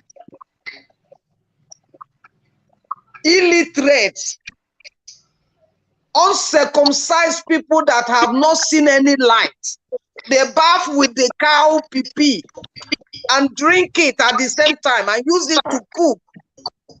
They are the people that this so-called elite gave their life into their allegiance to them. How many have you not seen among the so-called elites in Biafra land going to their own shady palace to sit down and bow down before this janjaweed? Why? because the British government, as they said through the clip we had, have handed over Nigeria into their hands, giving them everything so that they will be there doing like mumu, killing, destroying, stealing, and sharing it with even the British government. In fact, the British government takes much than what they can take. Because if it is in war, they cannot meet up, no matter how. So they work hand in hand. When I saw this news, when they said Maz has been acquitted, and people were jumping up and down, I was so very much ashamed, or what? I said, what is these people jubilating for? Is it that they don't know who they are dealing with, who they are living in the same corridor with? Is it that they don't know them? That they started celebrating before having the real thing well served, and they started making mouth, especially that lawyer, Ejiofor, that supposedly supposed to know senses and how to address or take up matters. Sometimes I question, who are they serving? Is it really they are serving Biafrans and Mazen Nnamdi Kanu in particular? Or they are doing their politics, like you mentioned earlier, Collins, that this whole thing have turned into politics. And Mazi said, we are not getting into any political movement or solving of anything with this zoological, because nothing can work, whether you put it in a political way or you put it in any way. Nothing, no. If they tell you to stop, start running. If they tell you yes, take no. There is no life in that place. No life, absolutely. All darkness, doom, and death. So what can they bring out for you, for anybody that has the vision to live? You will accept with somebody who has so much dehumanized you, killed you without mercy, up to this, how many years? Over 100 years. What can they sit down on the table to talk with you and you still believe them? When all that we are hearing coming out from their mouth is all mockery and dehumanization, what business are we still going to carry on with them? Imagine the so-called Malawi that doesn't know his left and right in education. They gave him that court, whatever, that he's presiding. And he has come to speak English. He is discharged, he's not acquitted. He's acquitted, he's not discharged. Why the two synonymous, they work together. There's no difference between acquitting and the discharging. They are the same word. And he's trying to play on words. To who? An illiterate playing with words on who? On those that call themselves literates. So it's just for them to act what their British papa and mama has given them the script. Turn the words like this, so that you'll be plying on it, you'll be dangling on it, so that we'll be doing what we still need to do. Is it not as our leader, Ojukwu General, went with Gowon to take up the decision to end killing, so that everybody would do things peacefully and save lives? Immediately they agreed there. By the time they left the house of the Ghana man where they went, they called the British called Gowon. No. That agreement should not work. Is it not the same thing now? Did they even reach well to start applying what they have agreed before the war set in? So coming to tell us Mazi is not acquitted, he's only discharged. Discharged with what? Malawi, that is talking, that knows nothing. because you have been given the power of your country, Nigeria. We are not fighting or dragging Nigeria with you. After all, Malawi, you people have the gold. You are not sharing it with Biafrans. It's all to you. But the oil, you have dug up pipes from Biafra land to all your places in Niger, where your family root is from.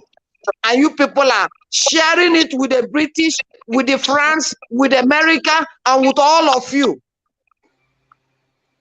So you can drag your Nigeria with yourself, with the Britain. We are Biafrans, and we need to be on our own. It doesn't matter how long you people want to show that you have all the weapons, have everything. That's not the parameter to decide who wins in this war. I'm only blaming our people, so-called literates, but they cannot use their brain. No wonder Mazi called them efulefus and intellectuals. They prefer to go and take the little porridge and forget the lasting food that they will be served with. How can he come to talk to Mazi? He's not discharged, he's only acquitted. With what proof? What did he do? Malawi, we are asking you and your followers and your political groups from international and within. Where is your Buhari that died since 2027? Where is your Buhari? Have you 2017? Yes, thank you. Have you come to bring up the issue as Mazi said? You want to bring preliminary points. Where is Buhari? Mazi said he wants his DNA. You and your British mamas, have you tried the DNA with that impostor there that is having many faces? Going to UN meeting and all that. Have you tried his DNA to know whether it's him or not, whether our Mazi is lying? You know he's not lying. You are not holding him on that. You are bringing rubbish points that is not written never in heaven or on earth, that he jumped bail. Our adage says it's only a tree that hears that somebody wants to kill him and the tree still stands there. But a human being, even if it's chicken, you are coming to chicken with knife, the chicken will run away. Talk less of human being, talk less of our Mazi. Jesus was in Bethlehem, where he was born. When they wanted to kill him, the king wanted to kill him. Angel from God told the mother, take him away, and save his life. Mazi had to run because you came with your troops, legions to kill him. And when you didn't see him, you killed as many. It's not just 28 men. You killed uncountable men and you throw them in the sewage where you people did because you want to get his life. You want to shut his mouth and you couldn't do it. He has leaked the secret. He has leaked the truth that you are all hiding. So what are you saying? He jumped bail. So you should stand there so that you come and kill him so you will not jump bail. You are mad and out of, you all mad people, Malawi, and all of you in that Nigeria is gone, it cannot be fixed. Hear it and tell it to your mother Britain or whoever. All you evil workers, you will all receive your pay from God though. Because you cannot get away with all this wickedness. He jumped which bell? Somebody that ran away because you came to kill him, he ran away, so he shouldn't have run away. Is that jumping bell?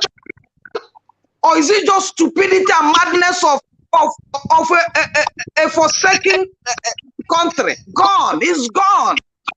As Buhari went, buried. That is how Nigeria is rotting and gone. You can never give Nigeria a life support to live again. You cannot. Peter Obi, you are just useless in yourself for nothing. Because the calamities will come on all of you. all the governors, senators, because I've not seen anyone out from these manipulations. I've not seen anyone. All of you are in the same thing.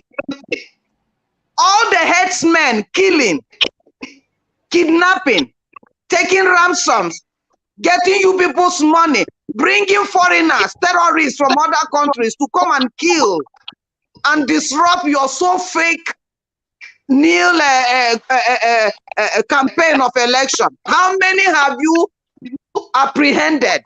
How many have you put in jail? How many have you questioned? And now you want to question a clean man that come to save the world. You think you can do it? Malawi and the government, the terrorist government of Nigeria, you cannot. Even if you like buy all the money mongers that is in Biafra land, all of those political sympathizers, you cannot. Nigeria is gone with all of you. Now we have to be free.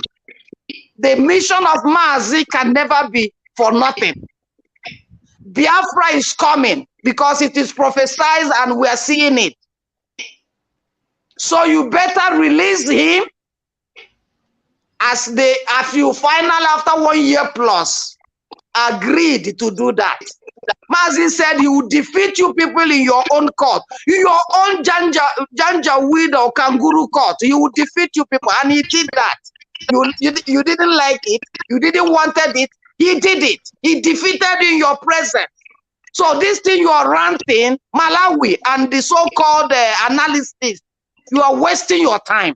Mazi has been free a long time. We made a program here when we confirmed that he is free. For if the Son of God shall make you free, you are free indeed, spiritually, physically. You are just putting him there, he's resting. You people are the one that is in gross bondage, gross one with darkness and torture. And Mazi said it, neither Britain, neither America, or Janjaweed, or anybody at all that wants to fix and pretend to fix Nigeria, it will never be fixed. It's worse than Sodom and Gomorrah, and it can never exist further. You can go on be killing, peeling blood. It's short time now, you will see that you've just wasted your time because all of you are heading to hell. All of you. Thank you, my comrade. Thank you very much, Mama Patricia. Thank you, Mama Patricia. God bless you, really good. So we go this way once again. So Mama Patricia had just given some brief analysis to the messages we have just passed. And that is true. That is certain. All we do here is bringing the realities in an excellent level for better and ease of comprehension to our people, letting you know that the Nigeria we are talking about, it means nothing but corruption. That is Nigeria for you. In the right sense, Mazi Nnamdi Kanu should be out. That is grooving on his own by now. But he has still slept overnight and is still yet to sleep this night in the DSS dungeon, because it is about, they know the right thing to do, but they choose to do the right thing with intimidation, with oppression. And the government support the evil because the government make money from the evil. We had it. So that is the reason we are saying that even IPOB cannot change the situation, Atiku Abubakar cannot change the situation, whosoever cannot change the situation.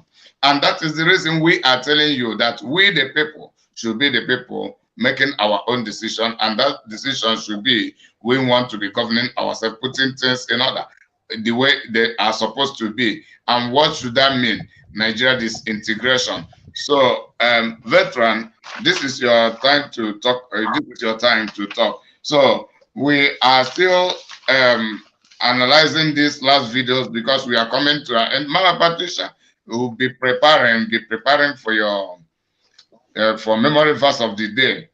So, Mazi veteran, I say, lawyers' lawlessness a bad image to Nigeria. So he said the lawlessness of the Nigerian lawyers is a bad image, and that makes international community not to take Nigeria serious. But does Nigeria care about this? Do they really care about who take them serious and who do not take them serious? All they care is about marketing the crude oil, extorting the money, giving over 80% to Britain, then other 10% to some other stakeholders. Then they will share the last 5% among them, the so-called cabal and the rest of them. That is how they run everything. Even in their 5%, they just invest it outside. They never invest it back home there. If not, our home should be industrialized, but they do not do that. So do Nigeria really care about who take them serious and the not? And that is the reason Buhari have died, and they do not talk about it. Yet they keep on doing what they are doing. So that is a right surpass power, right override power in advanced country. But in Nigeria, power override right. They use power to abuse human rights. So it doesn't matter so who is right and who is wrong. And that is the reason Mazi Nnamdi Kanu is right for agitating for Biafra. He is right to travel to go for his vacation anywhere of his wish. But that Nigerian lawlessness, that Nigeria power tussle, make them travel all the way to Kenya to go and extraordinarily renditioning him. Like Mazi Nnamdi Kanu, like many others. Which one should we talk about and which one should we forget? They kill human beings like fowls. How many IPOB members have Nigerian government been killing? Because they have no respect, they have no regard for people's rights. And the Nigerian government is a blood-sucking demon in the real sense. Say Nigeria is power tussle. Then he said Nigerians are wrongly taught about law. This is another factor. Nigerians are wrongly taught about law. And that is the reason they don't know, even the professional, their so-called professional lawyers don't know what law is all about. Just check all of them. Check Wike, check Malami, check all of them. They are the same people. So according to the kind law, the civilized law this man is talking about, a civilized law is a law whereby people study the law, then they will implement it by them obeying the law first. But Nigerian law, they go there and study on how to cage people with the law, marginalizing the people, killing them, and extorting them. So what more can you say about this, Master Silas? So after, just say as much as you can, then you say your farewell, your farewell comment to Biafrans. Okay, not farewell comment. Okay, yes, your farewell comment to Biafrans in the end. Then Mama Patricia be preparing. As soon as he ends, then you present your memory verse of the day. Master, let's go ahead. What do you have to say regarding all these factors? Thank you very much, Evangelist Enyima. God bless you. Fellow Biafrans, we are still on our evangelization. We want all of us to know the truth so that the truth will set us free.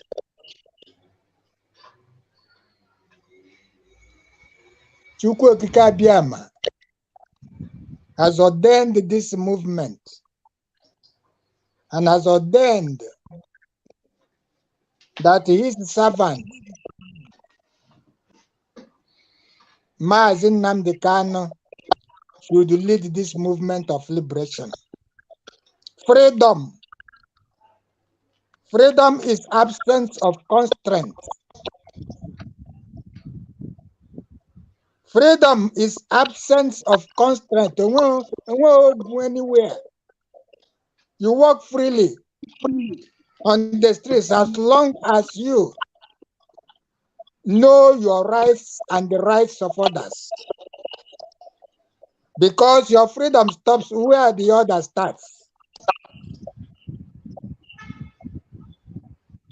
When I was young and now I am old, I've always known that when you go to a court and the court discharges you and acquits you, immediately you will take your bags and baggages and begin to go home. And on the streets of the prison, that is where you can begin to rejoice for being absolved of whatever accusation. What more an innocent man, a man that is whiter than white and whiter than snow, who never thought evil against any person.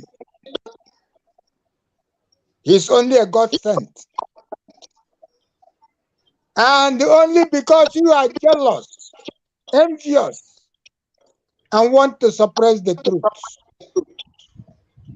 Only because since the time immemorial, you have hated this race. Britain, the home of demon, the home of Lucifer. This is what you have done. This is what you have sown. And you are happy. And you continue to create this confusion so that you continue to steal. So that you continue to loot from this country. You do not want those who know to stop you. And so you are putting fools. Of course, you know that without you and your allies, Biafra would have demolished Nigeria. As the war started, we were already at Ore.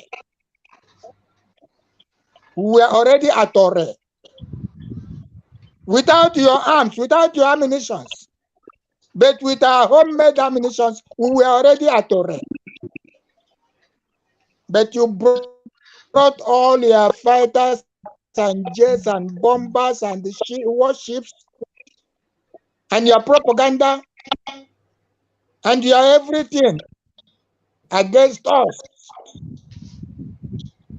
because you are afraid.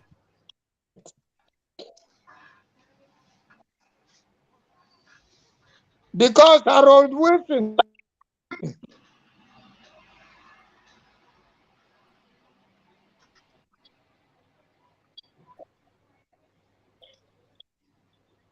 wondered how this nation Biafra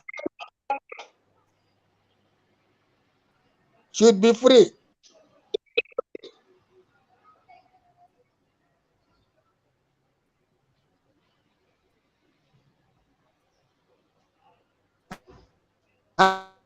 And he vowed.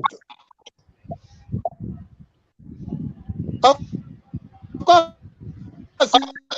he recognized us.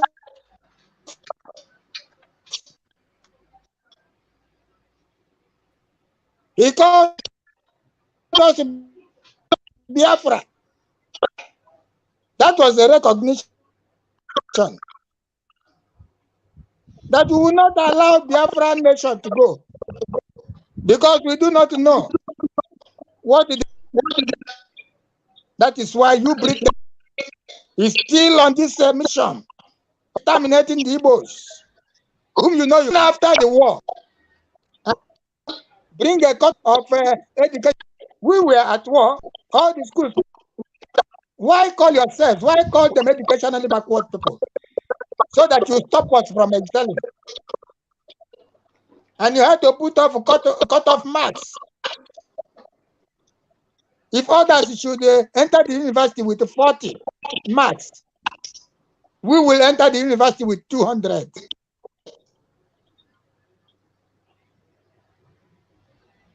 What a hatred. What a hatred, Britain. Why are you suggesting all these things to these fools? Why are you backing them? Why do you not allow for challenges, healthy competition? And you are looting us dry because you know you cannot stand without looting. Britain, rethink your positions. Rethink. Harold Wilson was your prime minister, and he made this statement, and he took this decision, and you people allowed it. Still, you are in this 21st century, carrying out your colonial plans and system against Biafra. Look at the sort of ship you bring into our harbor to carry away barrels and barrels of oil. This is why the confusion, you will not allow us to go. After the war, we were excelling in every area. Football, basketball, and all sorts of things. You asked Nigeria to introduce a system of a quota system,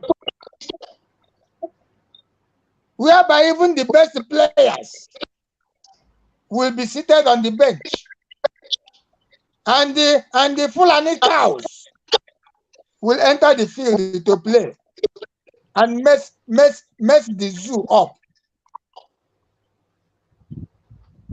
Look at after the war, we had the best aircraft managed by Southerners, managed by Easterners. We were rated the best pilots. Biafrans, we are rated the best pilots in the world. People were comfortable with their landing and their taking off. And the international community were boarding Nigerian Airways. And you destroyed it. Britain.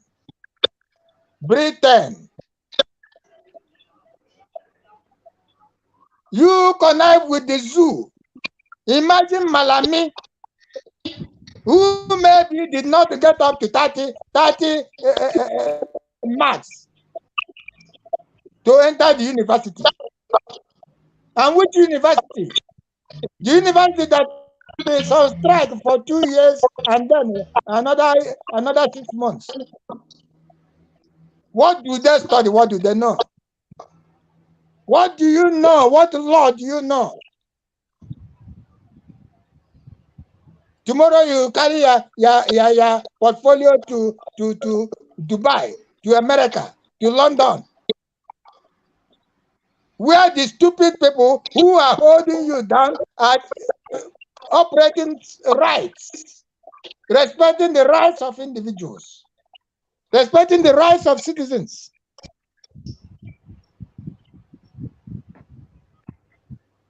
And you are now interpreting what you do not know. A fool as you are, a non-entity as you are. Oh, you have climbed. What else? That's what Britain wants.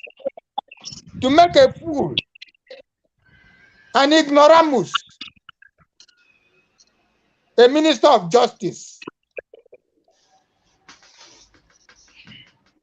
just to challenge somebody he cannot even untie his shoes. Can you rank with Mazin Namdekano? Who are you to rank with that illustrious son? To rank with that wisdom himself? You are telling us discharge, not acquitted. You must be a fool.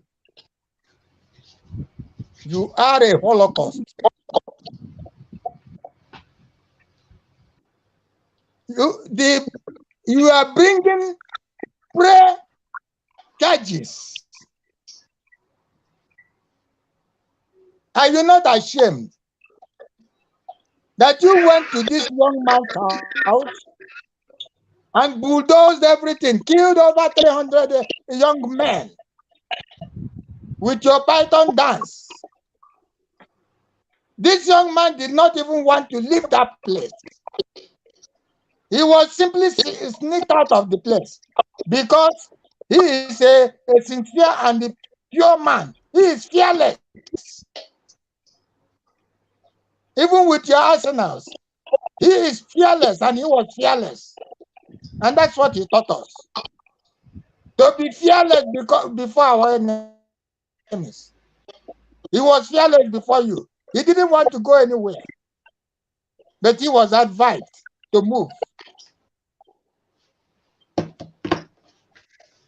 Somebody who was preparing to come to your court and answer you, and you knew that he would knock you off even in your court, and you came with your arsenals, with your machine guns, with your ferrets, with your armored cars, to a private home, a private person.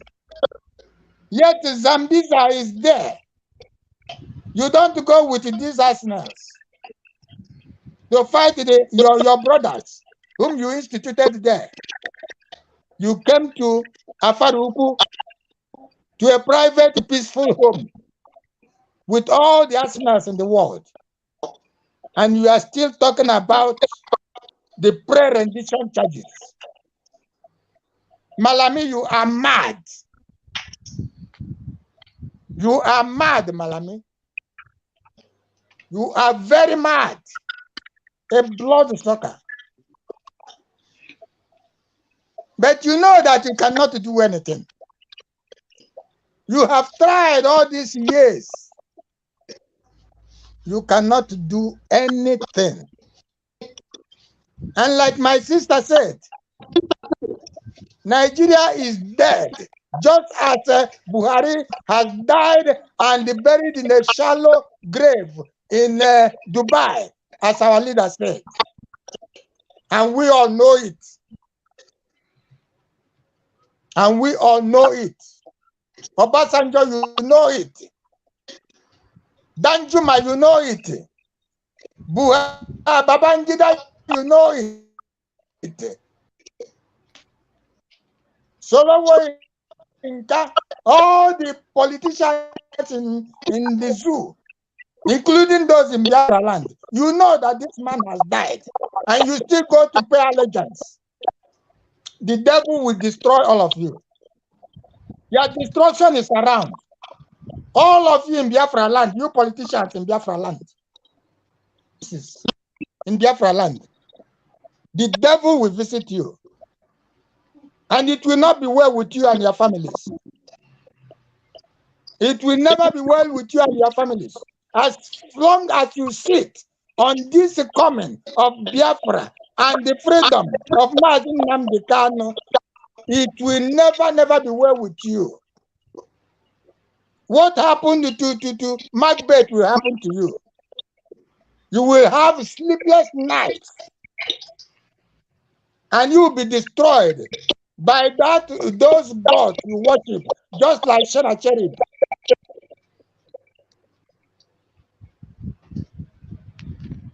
How can our lawyers know how to operate in law when they don't even study, when they don't even go to school, when they are there going about secret societies? That is where the lawyers of Nigeria belong. That is what they know well to do. It's belonging to secret societies. Who Who are the founders of Ogboni and the Lodge and so on? Is it not the Nigerian lawyers? How can they operate the law? How can they respect the law when they are respecting their secret gods?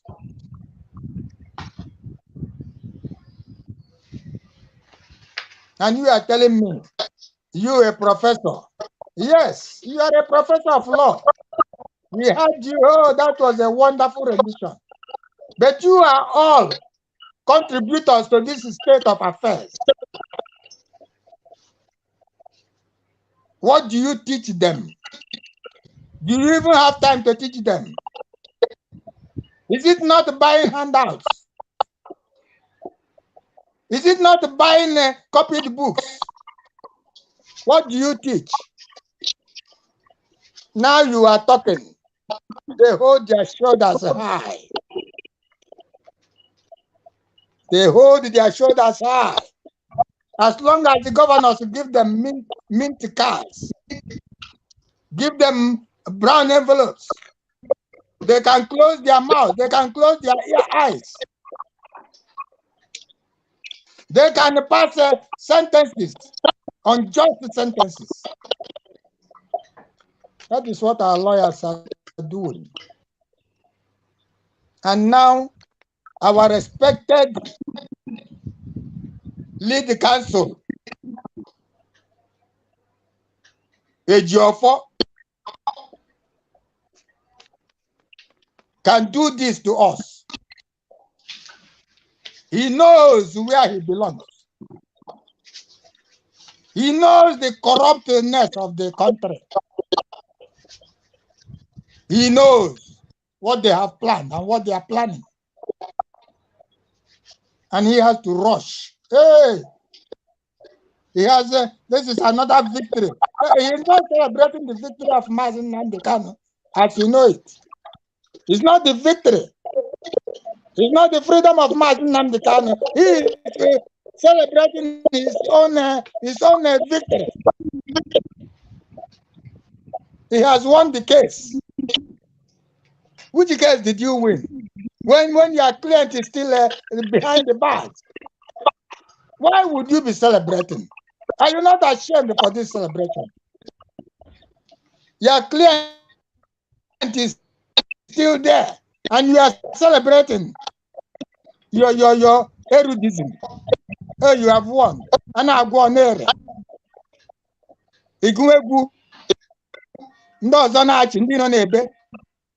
Look at what you, a learned gentleman, is doing. Look at the harm you are causing to these freedom fighters, and yet you are supposed to be their lawyer, and yet you are supposed to be their lead counsel, and you are cracking the cracked walls more and more. It is a disgrace. I am very sad. Very, very sad. Very, very sad. How can I join in this celebration? I am very, very happy because it is not the judges that said what they said. It was God that moved them. And that same God, will see our leader out of that dungeon without any harm. Nothing will happen to him. He that has watched over him all this 1 year plus in that dungeon will continue to watch over him, and will set him completely free, and will give him that which he has promised, Biafra or death. Biafra or death. Whatever you are doing, whatever you are signing, wherever you are going, you are a killer. You are a killer. As long as you are dancing the dance of Britain, and Fulani, you were a killer, and you are now graduated into the worst killer. Be it known to you, our leader have said it. There can never be any election in Biafra land because we are not Nigerians. You can go to Nigeria for your election and not in Biafra land.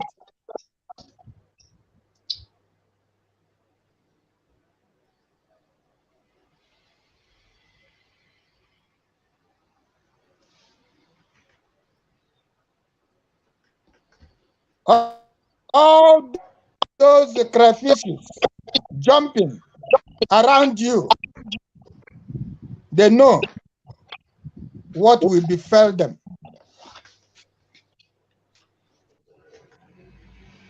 Thank you very much, Biafrans. And may you go Guardian. God bless you, veteran. May God bless you really good. Mama Continue Patricia. to guide. He give you wisdom.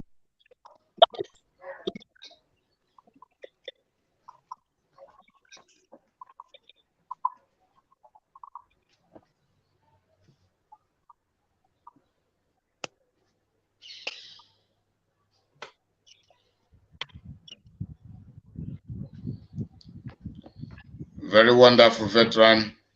May God bless you really good for educating Biafras all these very, very much wisely. So it is our duty to keep educating them while it is their own duty to be listening to these educative voices they are hearing from us, then following our guideline for the way forward. Because we are IPOB truth bearers, we have nothing to offer the Biafrans more than the truth. We offer you the truth, not falsehood, not lie, not duplicity. So, Mama Patricia, are you prepared? Yeah, thank you. Thank you. Okay. Just to just to add 1 minute to, not even up to minute, one comment to what Mazi just said.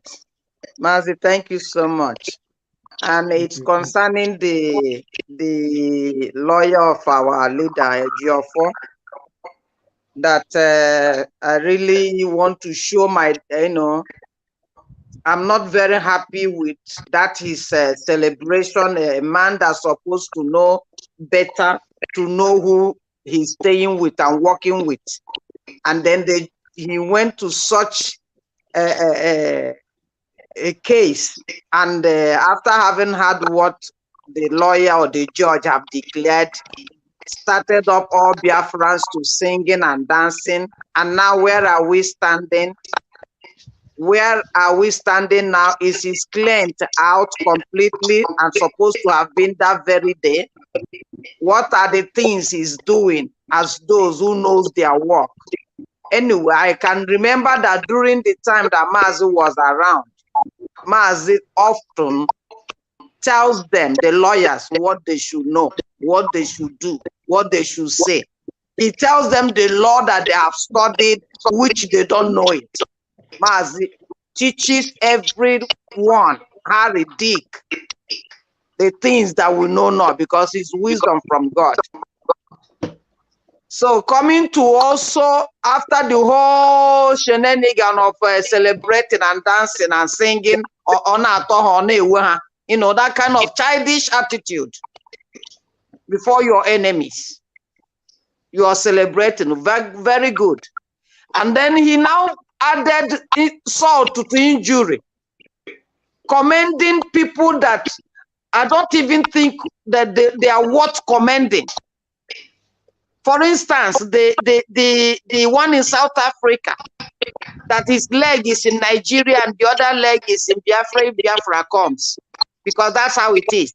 If Biafra comes, I will carry myself and my political ideologies and business icon. I will carry it there. If Biafra doesn't come, we still remain in Nigeria and be making our business.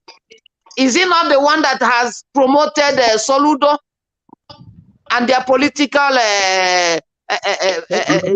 this thing. Solution. Political solution. Political solution. Yes. Is it not that same man that Ejiofor came to comment that they are the big media warriors? Such a man. He is. Such a man. He is indeed. My goodness. Or is it the old soldier of a man? Talented. That he they know what is right to be done, but because they are being sponsored with 2,000 media whatever. And apart from even mentioning them, why would you mention anybody's name in particular? Every of them are doing their work from left to right and center. They are doing their work. The only thing is that they are not focusing to follow the principles of mass. They are making their mistakes. But you don't need to come and still pinpoint your allies. Let me call them so that they will be promoted. Who are you promoting and who gave you the guts to promote anybody? Have you reached the land of Biafra to know whether they really, after having analyzed their work, because the Bible said every man's work will be put to fire, to know whether that work was really done well before you come to start doing your result. Please, Maz is not a man to be trifled with. Maz is not, even though he's a quiet man, good, he has patience, he can forgive, he can bear with his people. That's why up to this time, for how many years, they still have not found 15 people. But still, the ones that showed themselves out, he still wants to work with them to see whether he can bring out something out of the chaff. So Ejiofor, be guided, be very much guided, because God is with Mazi and he will not spare any of you. Thank you. Let's go to our memory verse for today, Biafrans. Because we are children of light. Mazi, when he came up, he said, I am going to introduce you people, present you people to your God where you came from. And that is the word of Moses. Moses always presents the children of God back to their father, their maker. Elijah did this step, and Mazi did this. That's why what he has come to do must prevail, must come to be. There's nothing anybody can do about it.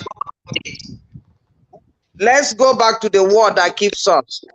Because if you stand on this word, everything will be fine. But if you don't, I'm sorry. Hey guy. Hey guy, chapter 1.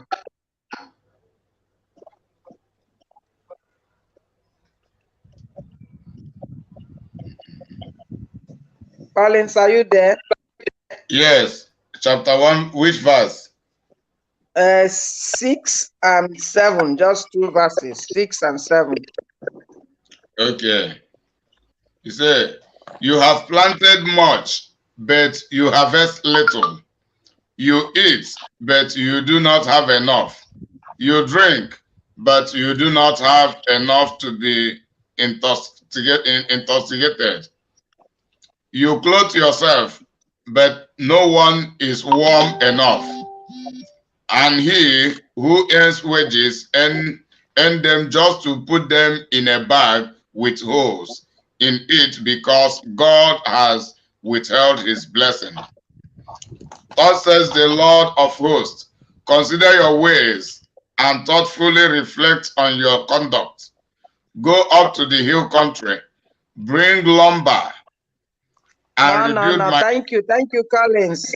You have passed the... You just stop at consider your ways. Okay. I never knew I combined verse 8. Okay, no, just 6 and 7. Thank you so much. Thank you for the reading. Biafrans, this is our memory verse for the week, which we will take home and ponder on it. Really consider and meditate in this mirror word, because the word of God is a mirror to us. It begins with me. And to you, you read it, you reflect, you consider your ways. Why are we in the ditch that we are? What is happening? What is going on? And God explains it here. We all are doing businesses. Every morning we wake up, we set out to pursue our business. Those who are working to go and work and receive their salaries. As he has said, you have sown much, but the harvest is very little. It's not even enough to feed one person, talk less of a whole family. You have also taken water to drink, but you are still thirsty. Whatever you lay your hands to satisfy you is not enough. They are still leaking. It's like somebody that is in the cold country, for instance. You buy jackets to cover yourself from cold, but cold is really freezing you up. And if it's in the African area, you can put all the air conditioner, all the fan, because you think you have struggled enough, you have made so much connections and businesses. You know Mr. Connection, you know one governor, you know one senate, you know one politician, you know one president, you know the business connection in the media, in internet, everywhere. Some of you are guiding pipelines where money is coming to you. All this money, all this wealth you are accumulating, have you enjoyed it? Have you closed your eyes and sleep well, quietly? Can you move on the street safely? You cannot. Because we have all put ourselves into things that are not what for a blessing. That country that you we Biafrans, everyone is, not everyone anyway, some of us are trying to grab. Let's sustain it. Let's see magic. We visit the native doctors. Amazi said, Odechi will not work. You visit one prophetess to tell you how you will do so that it will be better. So long as you're living in a sinful life, cheating, stealing, lying, you see your brother suffering, you close your eyes. You sell off your brothers with your enemies. You take their land.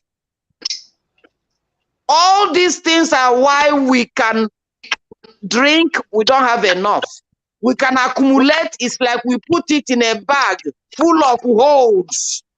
Because iniquity, wickedness, lying, not calling a spade, not doing the rightful and the needful thing.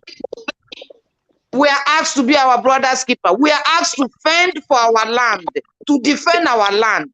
And if we are idle about it, if we are not challenged, if we are challenged about it, and we don't want to reason correctly and follow the steps of Mazi that came to do this sacred work with all purity, with love, with passion, with rejecting bribe, with lying to his people, with trying to gain one oil well or the other, one position or post.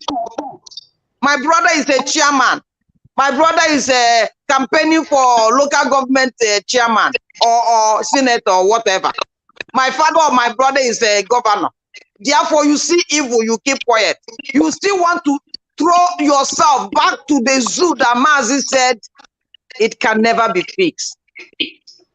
That is why all that we are doing, the Fulanis are burning our land, stealing it, killing our people, taking the oil, destroying our businesses, making every atom of wickedness, because we have left the right way. Today, God is saying, consider your ways. Where are you adding to our problem? Where are you adding it? Is it by your lying? Is it by your cheating? Is it by your dubious life? Is it by trying to sustain the zoological with life support? Going back to election that Mazi said we should not, because we are done with them. Or have they not killed us enough and showed us that they hate us so well, so much, that it is time that all of us join together and stand one part where Mazen have told us, not through P2B, not through Soludo, not through anybody that is distracting us from focusing to get Biafra referendum. Please, Biafrans, let us shine our eyes, our ears. It's already too late. But even in this lateness, we can all guide up together and fight together. Thank you. As we look on to what is before us, we see the game that the Fulanis are playing, trying to play the game of words. So we don't know what is acquitting and we don't know what is discharging anymore. They are two different things. Nigeria is their own, not our own. Biafra is ours. It's time we get up youths, elderly men that like taking bribes in the village. Stop compounding problems for us. When you see evil, talk that it is evil. Stop fearing that you will die, because everybody will die. And we die but once. But after that, you go and give account to what you did. Biafra is our religion. Biafra is our identity. Biafra is our inheritance. And we are not taking less than that. To hell to P2B and all those that are supporting election in Biafra land. God bless you, Biafrans. Until next week. Thank you. God bless you. God bless you, my Patricia. God bless you for your wonderful work, because I do not have enough to reward you for anything, but God is your rewarder, as well as He is my rewarder and the rewarder of the three of us who are here, who have devoted our time, our resources, everything we have, everything we can afford to be serving Biafrans. And we are serving selflessly. These are the kind of people Mazi Nnamdi Kanu is talking about. But it is so appalling, it is so unfortunate that Mazi Nnamdi Kanu surrounded himself with many people whom he believed to be real, whom he believed to be trustworthy, only to come on 2021 to tell us that he is still looking for only 100 men. Only 100 men. Why he had relied on these people to tell us in 2015 that Biafra will come. He never knew he was dealing with hypocrites who never want Biafra to come. And it is still the same set of people. And now they are claiming, using saga to claim that they are really doing the work and doing it very, very greatly. And at the same time, they are telling us political solution. Even the so-called legal teams are still speaking the same language with them. Iken Gurago has been making videos on the issue of political solution. So what can we really say about these people? Because we are not interested in political solution. Mazi Nnamdi Kanu's release should not be based on political solution, because Mazi Nnamdi Kanu is absolutely innocent. Then, if he will not be released completely guiltless,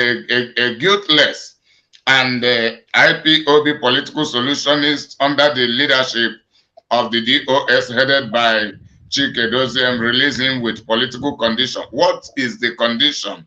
What is the condition?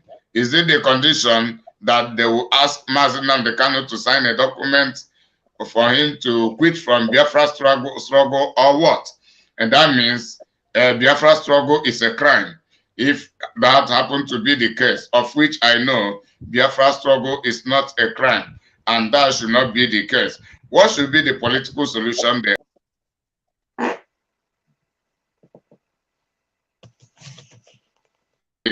So, and why are they just talking all the And we can see them also strategically collaborating with some of the politicians like Governor Soludo, even including what is it called, Ifeanyi Uba, the people that wanted to donate their private jet for extraordinarily renditioning Mazi Nnamdi Kanu. Yet these people who shout Biafra, Biafra, whatever, lightweight media warriors, all those kind of a thing, and all commendation being given to them, while the realists like us are not being recognized because they cannot stand the quality of truth we speak.